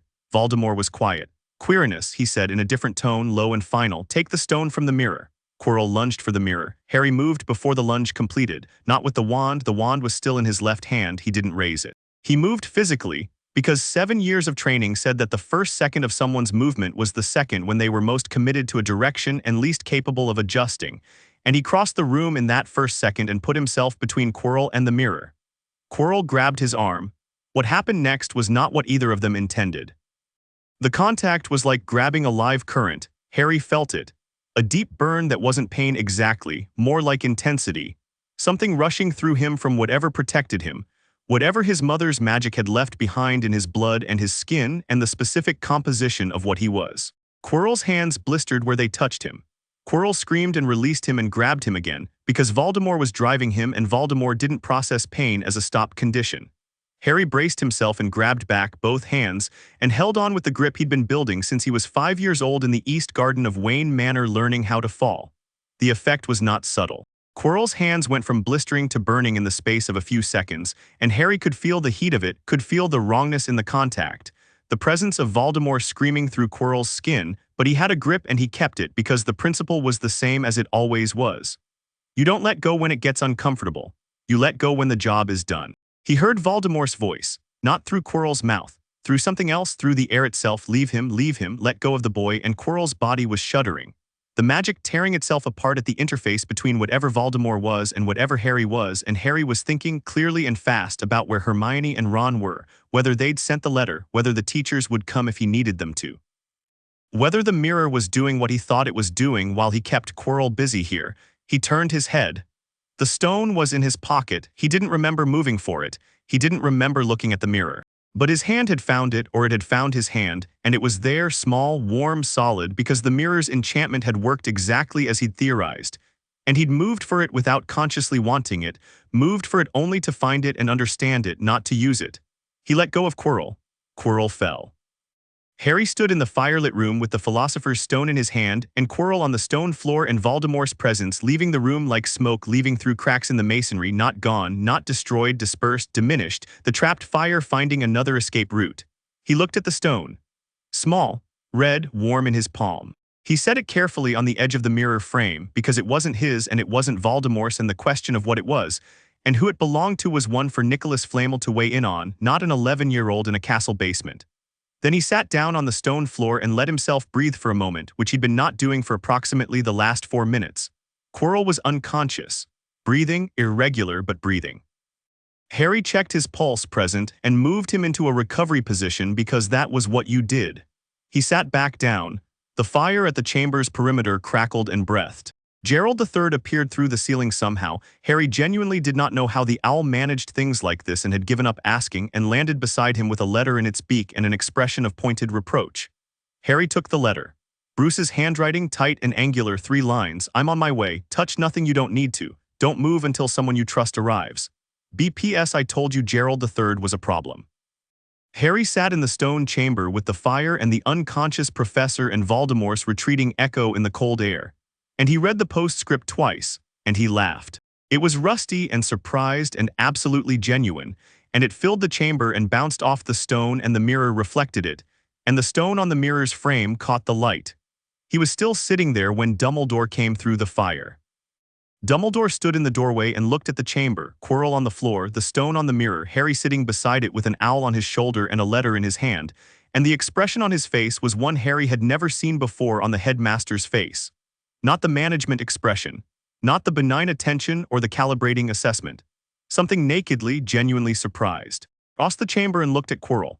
Checked him with practiced efficiency, wand out several quick diagnostic spells, face tightening at the results. Then he looked at the stone on the mirror, then at Harry. You found it, Dumbledore said, inside the mirror. Yes, Harry said, as designed. A pause, as designed. Your design, Harry said, not unkindly. It was good. The successive protections filtered for intent beautifully. The mirror specifically, the logic of it is elegant. He paused. I want to talk about the designs. Harry's not tonight, Harry said. Tonight is for Quirrell and for making sure Voldemort's dispersal is tracked and for someone to contact Nicholas Flamel about his property. He stood up, easy and unhurried. But soon, there are things I want to know about the arrangement, about why you built it the way you built it, about what you expected to happen and what happened instead. Dumbledore looked at him for a long, long moment. You want answers, he said. I always want answers, Harry said. The difference is now I also have leverage. Dumbledore's eyes widened just slightly. The stone, Harry said, which I found and recovered and chose not to keep, and the testimony of what actually happened down here, he held the headmaster's gaze. Which I will give honestly and fully to you and to whoever else requires it, with no agenda except accuracy. He paused. That's what I want in exchange, answers, real ones. Dumbledore stood in the firelit chamber and looked at the 11-year-old boy in front of him. This child who had walked through 7 magical protections, faced a possessed man, held Voldemort's vessel with his bare hands, secured the Philosopher's Stone, and was now negotiating with the most powerful wizard in Britain as though it was a board meeting, and he said very quietly, your mother did exactly this to me once, stood exactly like that, made exactly that face. Harry said nothing. It is, Dumbledore stopped, tried again. I have not been wrong about many things in my life, Harry, but I was significantly wrong about what these 11 years would produce. He reached out and picked up the stone from the mirror's edge, held it for a moment, set it in his pocket. You will have your answers, all of them. Thank you, Harry said. Thank you, Dumbledore said, for not being what I planned for. Harry looked at him. It is, Dumbledore said, with the first expression Harry had seen on his face that was completely unmanaged, a profound relief. Harry thought about that for a moment. Okay, he said, let's get Quirrell upstairs. Chapter 6, The World's Finest. Bruce Wayne arrived at Hogwarts on a Thursday morning in late May. And the castle, which had seen a great many things in 1,000 years, had not seen anything quite like him. He came through the front gates on foot, which was the only way in. He'd apparated to Hogsmeade and walked the road to the castle with the unhurried certainty of someone who had already mapped the route, already noted the wards at the boundary, already clocked the gargoyles and dismissed them as decorative rather than functional. He wore civilian clothes, dark coat, no tie, and he carried nothing except a leather folder under one arm and the absolute atmospheric quality he carried everywhere, the one that made space around him in rooms without requiring effort. McGonagall met him at the doors. She had been prepared to be politely professional because that was what she was with parents, and she had been told by Dumbledore that Bruce Wayne was a complicated situation. She looked at him for approximately 4 seconds, revised her entire briefing and said, Mr. Wayne, the headmaster is expecting you. I know, Bruce said. I wanted to see Harry first. McGonagall looked at him. He's in Transfiguration, she said, because it was 9:45 on a Thursday. Yes, Bruce said. Can you tell me where that is, or should I find it myself? She found herself walking him to the Transfiguration corridor before she'd fully made the decision to do so. and spent the walk reassessing everything she thought she knew about the situation. Because the man beside her moved through Hogwarts the way people moved through their own territory, not aggressively, just without the uncertainty that this place could reliably produce in outsiders. He looked at the moving portraits without breaking stride. He stepped around the trick stair on the second floor without being told about it. "You've read about the castle," McGonagall said. "Harry's letters are detailed," Bruce said. "He's mentioned the trick stair 11 times. 11 times, she said. "He likes to know the geography of a place. We worked on it together when he was young. You map spaces in words until you can close your eyes and walk them." A pause. "He can describe every room on Hogwarts' primary floors from memory." McGonagall processed this. "Mr. Wayne, Bruce. She paused outside the Transfiguration classroom. Inside, she could hear her own voice, her Wednesday colleague, Professor Adami, covering the period, and the ambient focus noise of students working. "I want to say something before you go in there." Bruce looked at her. "That boy," McGonagall said, "has been one of the most remarkable students I've taught in 37 years. He is precise and disciplined and genuinely kind in ways that cost him nothing and mean everything to the people on the receiving end." She paused. "I don't say this to compliment you, though it is a compliment to you. I say it because I want you to know that what you've done, what you have clearly put into that child, is visible from the outside, from every side." Bruce looked at her for a moment, then quietly, "Thank you." "Don't thank me," she said. "Thank Alfred, apparently. Harry speaks of him constantly." Something moved in Bruce's face, the quick warmth contained quickly. "I'll pass that on." "Good." She pushed the classroom door open. "Take as long as you need." Harry looked up when the door opened with the reflex he always had, exits and entrances automatic, and his face went through three things very fast. Surprise because he hadn't known today, relief which he hadn't known he was holding until it released. And then the thing that had no name exactly, the thing that happened when someone you loved walked into a room. He stood up. Several of his classmates looked between Harry and the man in the doorway with the curiosity of people who had heard about Bruce Wayne for 9 months and were now performing an assessment. Ron beside Harry said quietly, "Wow." "I know," Harry said. He walked out of the classroom and the door closed behind them and he said, "You didn't tell me you were coming today." "No," Bruce said. "Why not?" "I wanted to see Hogwarts before Hogwarts knew I was looking." Harry looked at him. "You came a day early to do reconnaissance on the school." "I came a day early to see where you've been living for 9 months, Bruce said. "Those aren't always different things." Harry shook his head, smiling. "Did you bring Alfred?" "He's in Hogsmeade. He found a tea shop. I suspect the tea shop's owner will have learned 3 things about proper steeping technique by the time we collect him." "That tracks," Harry said. He looked at Bruce properly, the same assessment, the same thing Bruce did to every room applied now to the person he knew better than most. Bruce looked exactly like Bruce. Slightly tired around the eyes because Bruce was always slightly tired around the eyes but solid and present and here. "How long have you known about Quirrell, about the stone?" "Since January," Bruce said. "Gerald III brought your initial assessment letter in the middle of a board meeting." "I left the board meeting." Harry blinked. "You left a board meeting." "It was a Wayne Enterprises board meeting. They carry on adequately without me." He paused. "I had everything confirmed by the 14th. I've been watching the situation since then." "Watching how?" Harry said. "I have a contact in the wizarding community in Edinburgh. She's been monitoring the general situation and I've been reading your letters." He looked at Harry steadily. "You were thorough. Your conclusions were sound." "I could have been wrong," Harry said. "You weren't." "I could have been. You accounted for that. You moved only when the risk of moving was less than the risk of not moving. That's correct practice." A pause. "Are you hurt?" "Number," Harry said it the way he said things he was certain of. "The contact burn healed. Madame Pomfrey said the magical discharge didn't leave anything residual." Bruce was quiet for a moment that was doing several things. "You held him with your bare hands," Bruce said. "It was the most direct option." "Harry, it worked." "I know it worked," Bruce said, and his voice had the texture of a very controlled thing. "I'm not questioning the tactics." He stopped. Harry looked at him. "Scared," he said, not mockingly, not as an accusation, just naming it. Bruce was quiet. "It's okay," Harry said. "I know the difference between you questioning a decision and you having feelings about a situation." He paused. "I was fine. I knew what I was doing." "I know you knew," Bruce said. "That doesn't." He stopped again and then did something Harry had seen him do approximately 3 times in 11 years, which was abandon the controlled version of what he was saying and say the actual thing. "I should have been here. You were in Gotham. That's where you're supposed to be. You were in a dungeon facing. I was in a dungeon being exactly what you trained me to be," Harry said. "If you'd been here it would have been different, not better, different." He met Bruce's eyes. "You taught me to handle things. You can't do that and then feel bad when I handle things."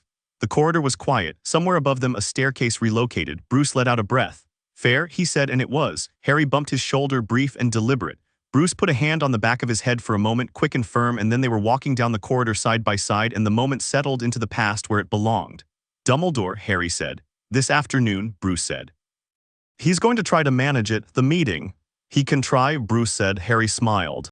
The conversation with Dumbledore happened in his circular office at 3 in the afternoon, and it was not comfortable, which was by design and by mutual understanding. Bruce sat in the chair across the desk with the leather folder open and his hands folded over it, and Harry sat beside him, and Dumbledore sat across from them both with the weight of 100 years of accumulated authority and the expression of a man who was, for possibly the first time in several decades, genuinely uncertain of the terrain. Fawkes was on his perch and paid close attention. I promised Harry answers, Dumbledore said. I intend to keep that promise. But I want to first explain some things for context. Go ahead, Bruce said. Dumbledore looked at him. The look was comprehensive and unhurried, the kind of look that had read hundreds of people across that desk. You researched our world, Dumbledore said, extensively. For 11 years, Bruce said, starting the night Harry told me what he was. And you never made contact, reached out, you knew about Hogwarts, about this world, and you raised him outside it without interference, Bruce said. Yes, deliberately. Harry needed to come into this world as himself, not as a representative of someone else's preparation. He paused. Unlike certain other preparations I've read about. The room was very quiet. Dumbledore looked at Bruce for a long moment. You read about the prophecy. I sourced a summary through 3 different channels, yes. Bruce held the headmaster's gaze without effort. I want to talk about what you did with that prophecy and why. Bruce, Harry said, not stopping him, just placing himself in the conversation.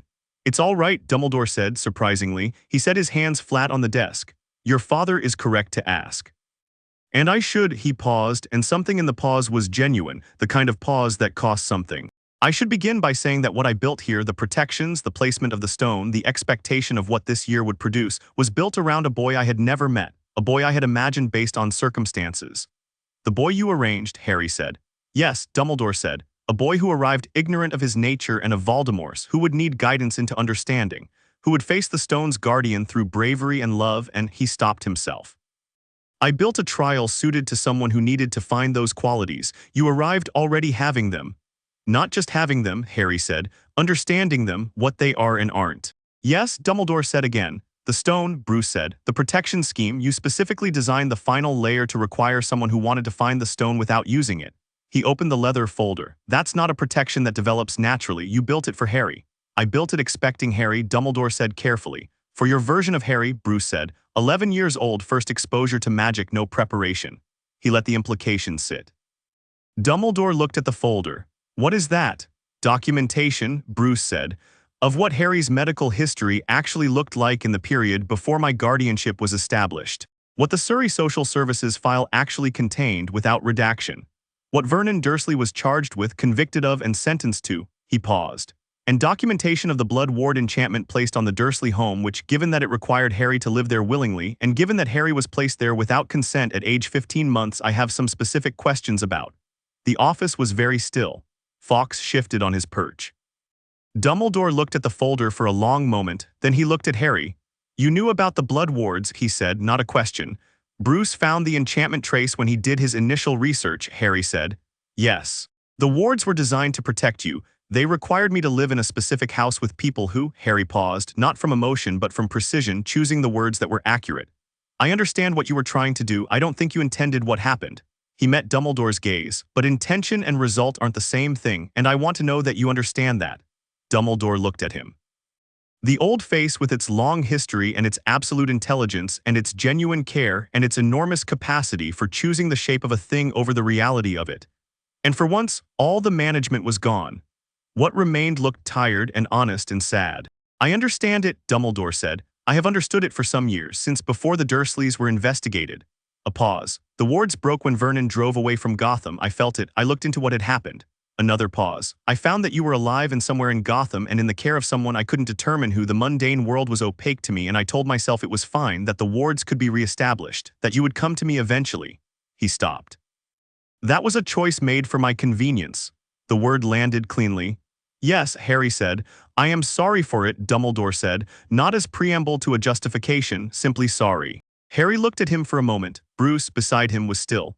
I know, Harry said. I think you are, he paused. I also think you're going to try to put me back in the arrangement, not the same arrangement, you're too smart for that, but a modified version, something that still ends with me facing Voldemort on a timeline and in a way that you control." Dumbledore was quiet.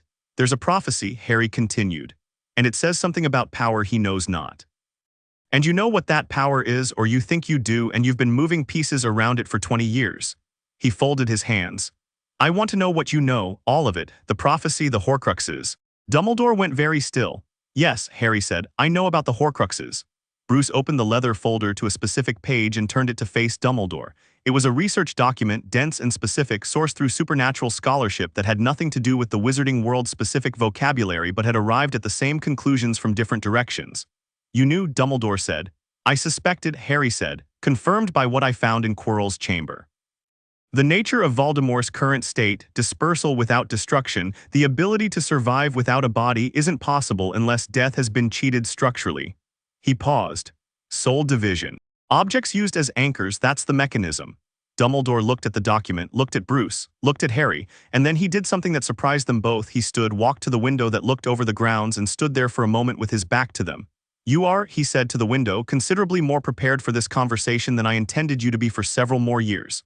"I know," Harry said. "I had planned," he stopped. "I know what you planned," Harry said. "I've read everything I could find about how this world operates, who you are, what the last 20 years have looked like from the outside. I know you had a plan, and I know I was the center of it, and I know that plan required me to be." He paused, and this was the moment he'd been building toward quietly since January, and he wanted to say it correctly. "Reactive, available to be guided, someone who found out things when you decided it was time." Dumbledore turned from the window.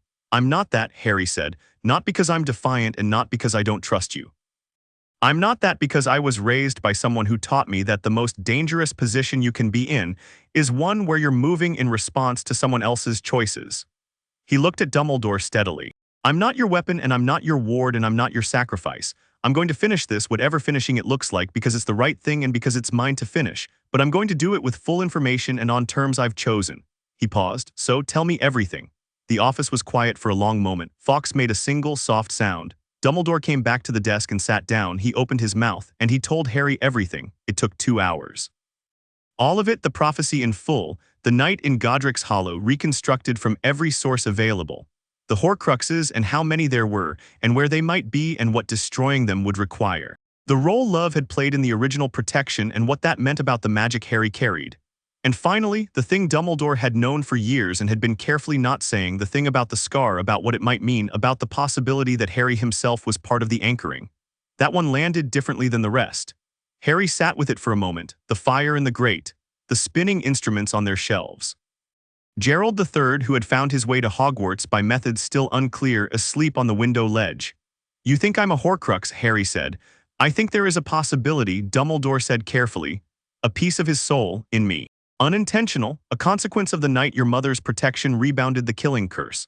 The soul fragment that was already unstable, ready to cleave, latched onto me," Harry said. "Yes." Harry was quiet. Bruce beside him was very still in the specific way that meant a great deal was happening that wasn't being shown. "If that's true," Harry said, "then the logical conclusion of the prophecy is that I have to die." "Technically, don't technically me," Harry said, and his voice was level, still level, but there was something in it.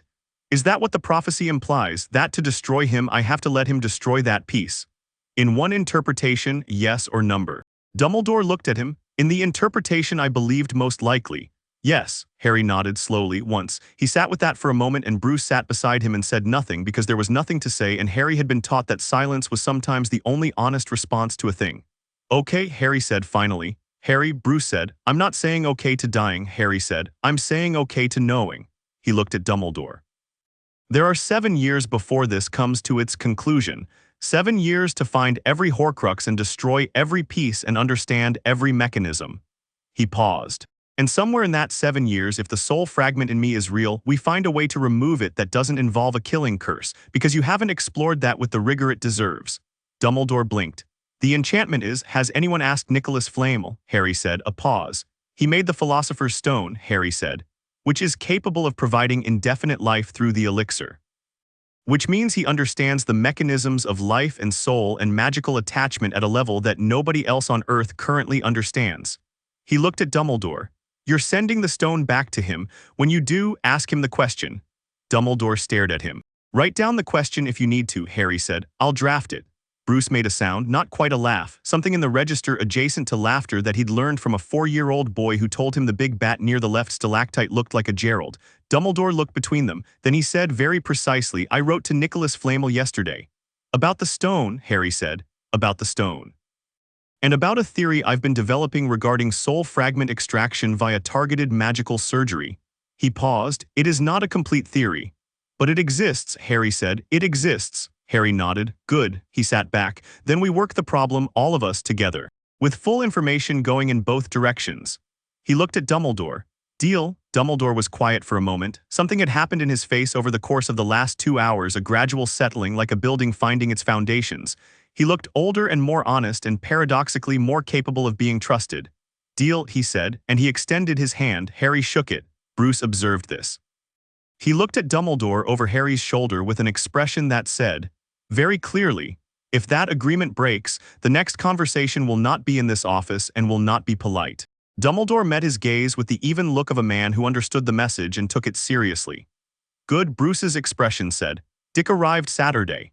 Nobody had told him to come, he'd simply appeared in Hogsmeade on Saturday morning, apparently having taken a commercial flight to Edinburgh and a train north, because Dick Grayson dealt with distance the way he dealt with everything, which was by eliminating it. Harry found him sitting in the 3 broomsticks with Alfred and 2 butterbeers, and the expression of a man who had been talking to Alfred for an hour, and was the better for it.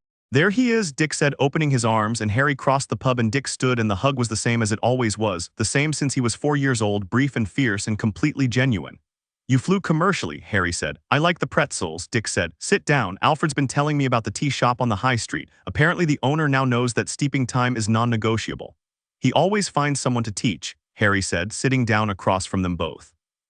Alfred looked at Harry with the full, quiet attention he'd always used, the kind that saw everything and reported nothing except warmth. You look well, he said. I am well, Harry said. Your letters have been comprehensive. Bruce taught me to document things. Bruce taught you to document things, Alfred agreed. I taught you to also mention whether you'd been eating properly, which your letters have addressed with the thoroughness of someone who knows I check. Harry smiled. The food here is genuinely excellent. I'm glad. Alfred passed him a butter beer. I also brought shortbread. It's in the tin in my bag. I made it Wednesday. Harry took the tin. He held it for a moment. Alfred, he said, yes, my boy. He offered to bring my parents back. Voldemort said there were ways with the stone. Alfred was still.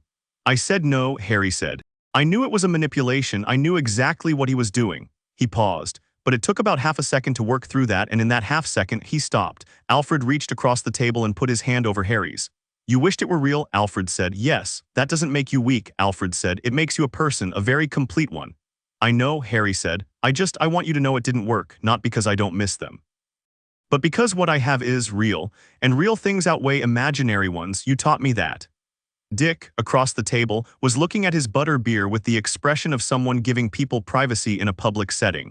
I'm proud of you, Alfred said. I want you to know that without qualification. Harry nodded, opened the tin. The shortbread was perfect, the way it always was. He ate one and thought about kitchens and bats and a garden in the autumn and a man who sat down on the lawn in good trousers because some things mattered enough to get your trousers dirty. How's Gerald the Third? Dick said in the tone of someone restarting a conversation. Inexplicably free-roaming, Harry said. He shows up wherever he wants. The Owlery staff have given up trying to contain him. He learned it from you, Dick said. You've never gone where you were put either. I was put in an alley, Harry said. The bar was low, Dick grinned. Alfred topped up the butterbeers. Bruce met Harry on the Hogwarts grounds on Sunday evening, the last evening before Bruce and Alfred went back. They walked the lake path in the late spring light, the water dark gold with the evening sun on it, the castle rising above them in its magnificent improbable silhouette. They walked without agenda, which was the best kind of walking. Dumbledore, Bruce said after a while. What about him? He'll keep the agreement. He's a man who means his word when he gives it without conditions. He paused. He'll also find it difficult. His instinct is to manage, not to collaborate. You'll have to hold him to it. I know, Harry said. I can do that. Yes, Bruce said. You can. He was quiet for a moment. The Horcruxes. 7, he thinks, possibly 6 remaining. Harry turned it over as he walked. We have time. The ones we know about, the diary which he mentioned was created early, possibly destroyed, the ring, the locket, the cup, something of Ravenclaw's, possibly Nagini, he paused. And me, possibly. Possibly, Bruce said. We work the possibly before it becomes a certainty. Yes. Flamel, Harry said. I want to correspond with him directly. Dumbledore can facilitate the introduction. I'll make sure he facilitates it, Bruce said. Harry looked at the lake. A giant squid tentacle broke the surface 30 meters out lazily and submerged again. He'd gotten used to that. Are you scared? Bruce said. Harry thought about it, really thought. Of dying some of Voldemort number he paused. I'm alert to it, the same way you're alert to things you track in Gotham, not afraid, paying attention. Good, Bruce said. Are you scared? Bruce was quiet long enough that the lake's surface settled back to glass. Yes, he said, simple, no qualifications. Harry looked at him. Good, he said, an echo. It means you're paying attention too. Bruce looked sideways at him and did the thing with his face, the quick warmth, less contained now than it used to be. 7 years of Harry had worn through some of the walls. When did you get wise? About age 6, Harry said. That's when I figured out that emotional honesty was more efficient than emotional avoidance. It takes less energy. You got that from Alfred. I got that from Alfred, Harry agreed. You gave me the strategic thinking, Dick gave me the physical. Alfred gave me everything that makes the rest of it worth doing. Bruce was quiet. I'm going to be fine, Harry said, however this unfolds. I'm going to be fine because of what you've given me, all of you, and because I understand the problem and I'm going to solve it. He paused. But it's going to take a while, years, and there will be things in those years that are genuinely hard. I know, Bruce said. I need you to trust that I can handle hard things. I do trust that, and I need you to be there, not to protect me, just. Harry paused, feeling for the right word. There. I'll always be there, Bruce said, not a performance. Not a comfort gesture, the same flat certainty he'd used in Crime Alley 7 years ago. Harry nodded. I know. They walked a bit further along the lake. The castle behind them caught the last of the sun. The mountains to the north were dark blue and patient. Gerald III is staying at the castle over the summer, apparently, Harry said. He was very clear about it. He was never not going to be staying at the castle, Bruce said. I know. You named him knowing he was staying. I named him because he's Gerald III, Harry said, with the absolute conviction of someone for whom this was a complete explanation. Bruce shook his head. Then he laughed. The same laugh as the first one, 7 years ago over shortbread dough, rusty and surprised and absolutely genuine. This man who had rebuilt himself out of grief and determination and the specific willingness to sit on the lawn in good trousers. Harry laughed too, and it carried across the water, and somewhere in the owlery above, Gerald III heard it and ruffled his feathers and settled back to sleep, because everything was in its right place. Monday morning. Harry stood at the front gates and watched Bruce and Alfred and Dick walk back down the road toward Hogsmeade, because that was how it went, because Hogwarts was his for 9 months of the year and Wayne Manor was his for 3, and both of those things were true and neither cancelled the other. Dick turned around at the first bend in the road and waved both arms loudly, which was the only way Dick did anything. Harry waved back. Alfred didn't turn around. He didn't need to. That was Alfred. Bruce turned once. Just once. Looked back at Harry at the gates with the full, steady attention he'd been using since Crime Alley, the look that saw things completely and without flinching. Harry stood straight and still and looked back. Bruce nodded once. The same nod as always. I see you, I know you, you're ready. He turned and walked and was gone around the bend. Harry stood at the Hogwarts gates and looked down the empty road for a moment, and then he turned back to the castle. Hermione was coming down the path toward him with a book open in one hand and a look of focused purpose. Flamel published a paper in 1347 on the properties of enchanted stone, she said, without preamble. The methodology has applications to the soul fragment theory. I requested it from the restricted section last night and Madame Pince said she'd have it this morning. Good, Harry said, falling into step beside her. I also wrote to my parents about the Horcrux situation, she said. They wanted to know if there was a mundane counterpart research tradition, and I told them about the Tibetan concept of the shadow self, and they found 6 academic papers. Brilliant, Harry said. And Ron has a plan. Harry looked at her. He says he doesn't have a plan exactly, more of a strong feeling about where one of the Horcruxes might be based on a book of dark object histories his brothers gave him as a joke birthday gift. She paused. He's probably right. He has good instincts when he stops doubting them. He does, Harry agreed. They walked up toward the castle doors, morning light on the stone, the lake behind them, the year ahead like a road on a map, long, complicated, full of things that were going to be difficult and things that were going to be extraordinary and things that were going to be both at once. Harry pushed the castle doors open. Right, he said. Let's start. 300 miles south, in a Gotham office tower, Bruce Wayne sat at his desk with a cup of coffee and a case file, and Gerald III's empty perch in the corner of his office, which was there because of a specific conversation he'd had with Alfred about whether the owl counted as an office pet and whether Wayne Enterprises had a policy about that. He opened the case file. He read it for 30 seconds. He closed it and looked at the perch. He thought about a 4-year-old in the rain saying hello to the dark, and about shortbread dough in a kitchen at 11 at night, and about a boy on a rooftop watching Gotham who didn't flinch, and about a judge's chambers and a small hand finding his without thinking about it, and about the gates of Hogwarts and a steady look across a road. His phone buzzed. A message from Alfred. The tea shop in Hogsmeade has expressed interest in a Pennyworth family recipe. I have declined. Some things are not for export. P.S. The boy was magnificent, as you know. Bruce put his phone down. He opened the case file again. He got to work. In a dark room without a body in a piece of forest in Albania, something cold and diminished and ancient turned its attention north. It had felt it, the failure in the castle, the boy's hands, the dispersal.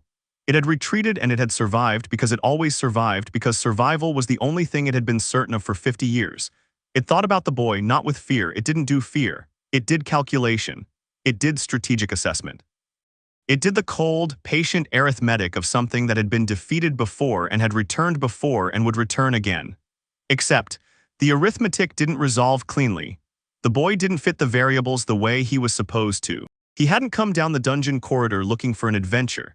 He'd come down it looking for information, and he'd gotten it, and he'd looked at the diminished thing Voldemort currently was and called him by his born name like it was just data. No fear, no awe, no hesitation, power he knows not. The prophecy fragment turned in the dark. Voldemort had always interpreted that as the boy lacking something, some power he would eventually recognize and be destroyed by. A power gap, a disadvantage. He turned it over in the dark Albanian night, alone and cold and thinking. What if, he thought, for the first time in 50 years of arrogant certainty, what if the power he knows not is not a weakness in the boy? What if it is a power in the boy that I genuinely cannot understand? The cold intelligence sat with this for a long time. He thought about the boy's hands, about how he'd held on.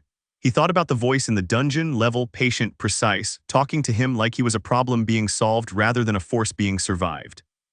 He thought about what it would take to produce a child like that. What kind of world? What kind of people? He didn't know. That in itself was remarkable. He had always known. He had always understood his enemies. He had always seen the shape of a person and known exactly which crack to put pressure on. He didn't know this one, didn't know the shape of him, didn't know the crack. Power he knows not, the prophecy said. For the first time in a very long time, Lord Voldemort was paying very close attention. And Harry Potterwain, 300 miles north, was eating breakfast in the Great Hall with Ron Weasley and Hermione Granger and not thinking about Voldemort at all. Because there were 6 years ahead and a plan being built in Flamel to write to and a Horcrux to find in Quidditch practice on Thursday, and the morning light was coming through the castle windows and laying long gold bars across the stone floor. He had work to do. He got started.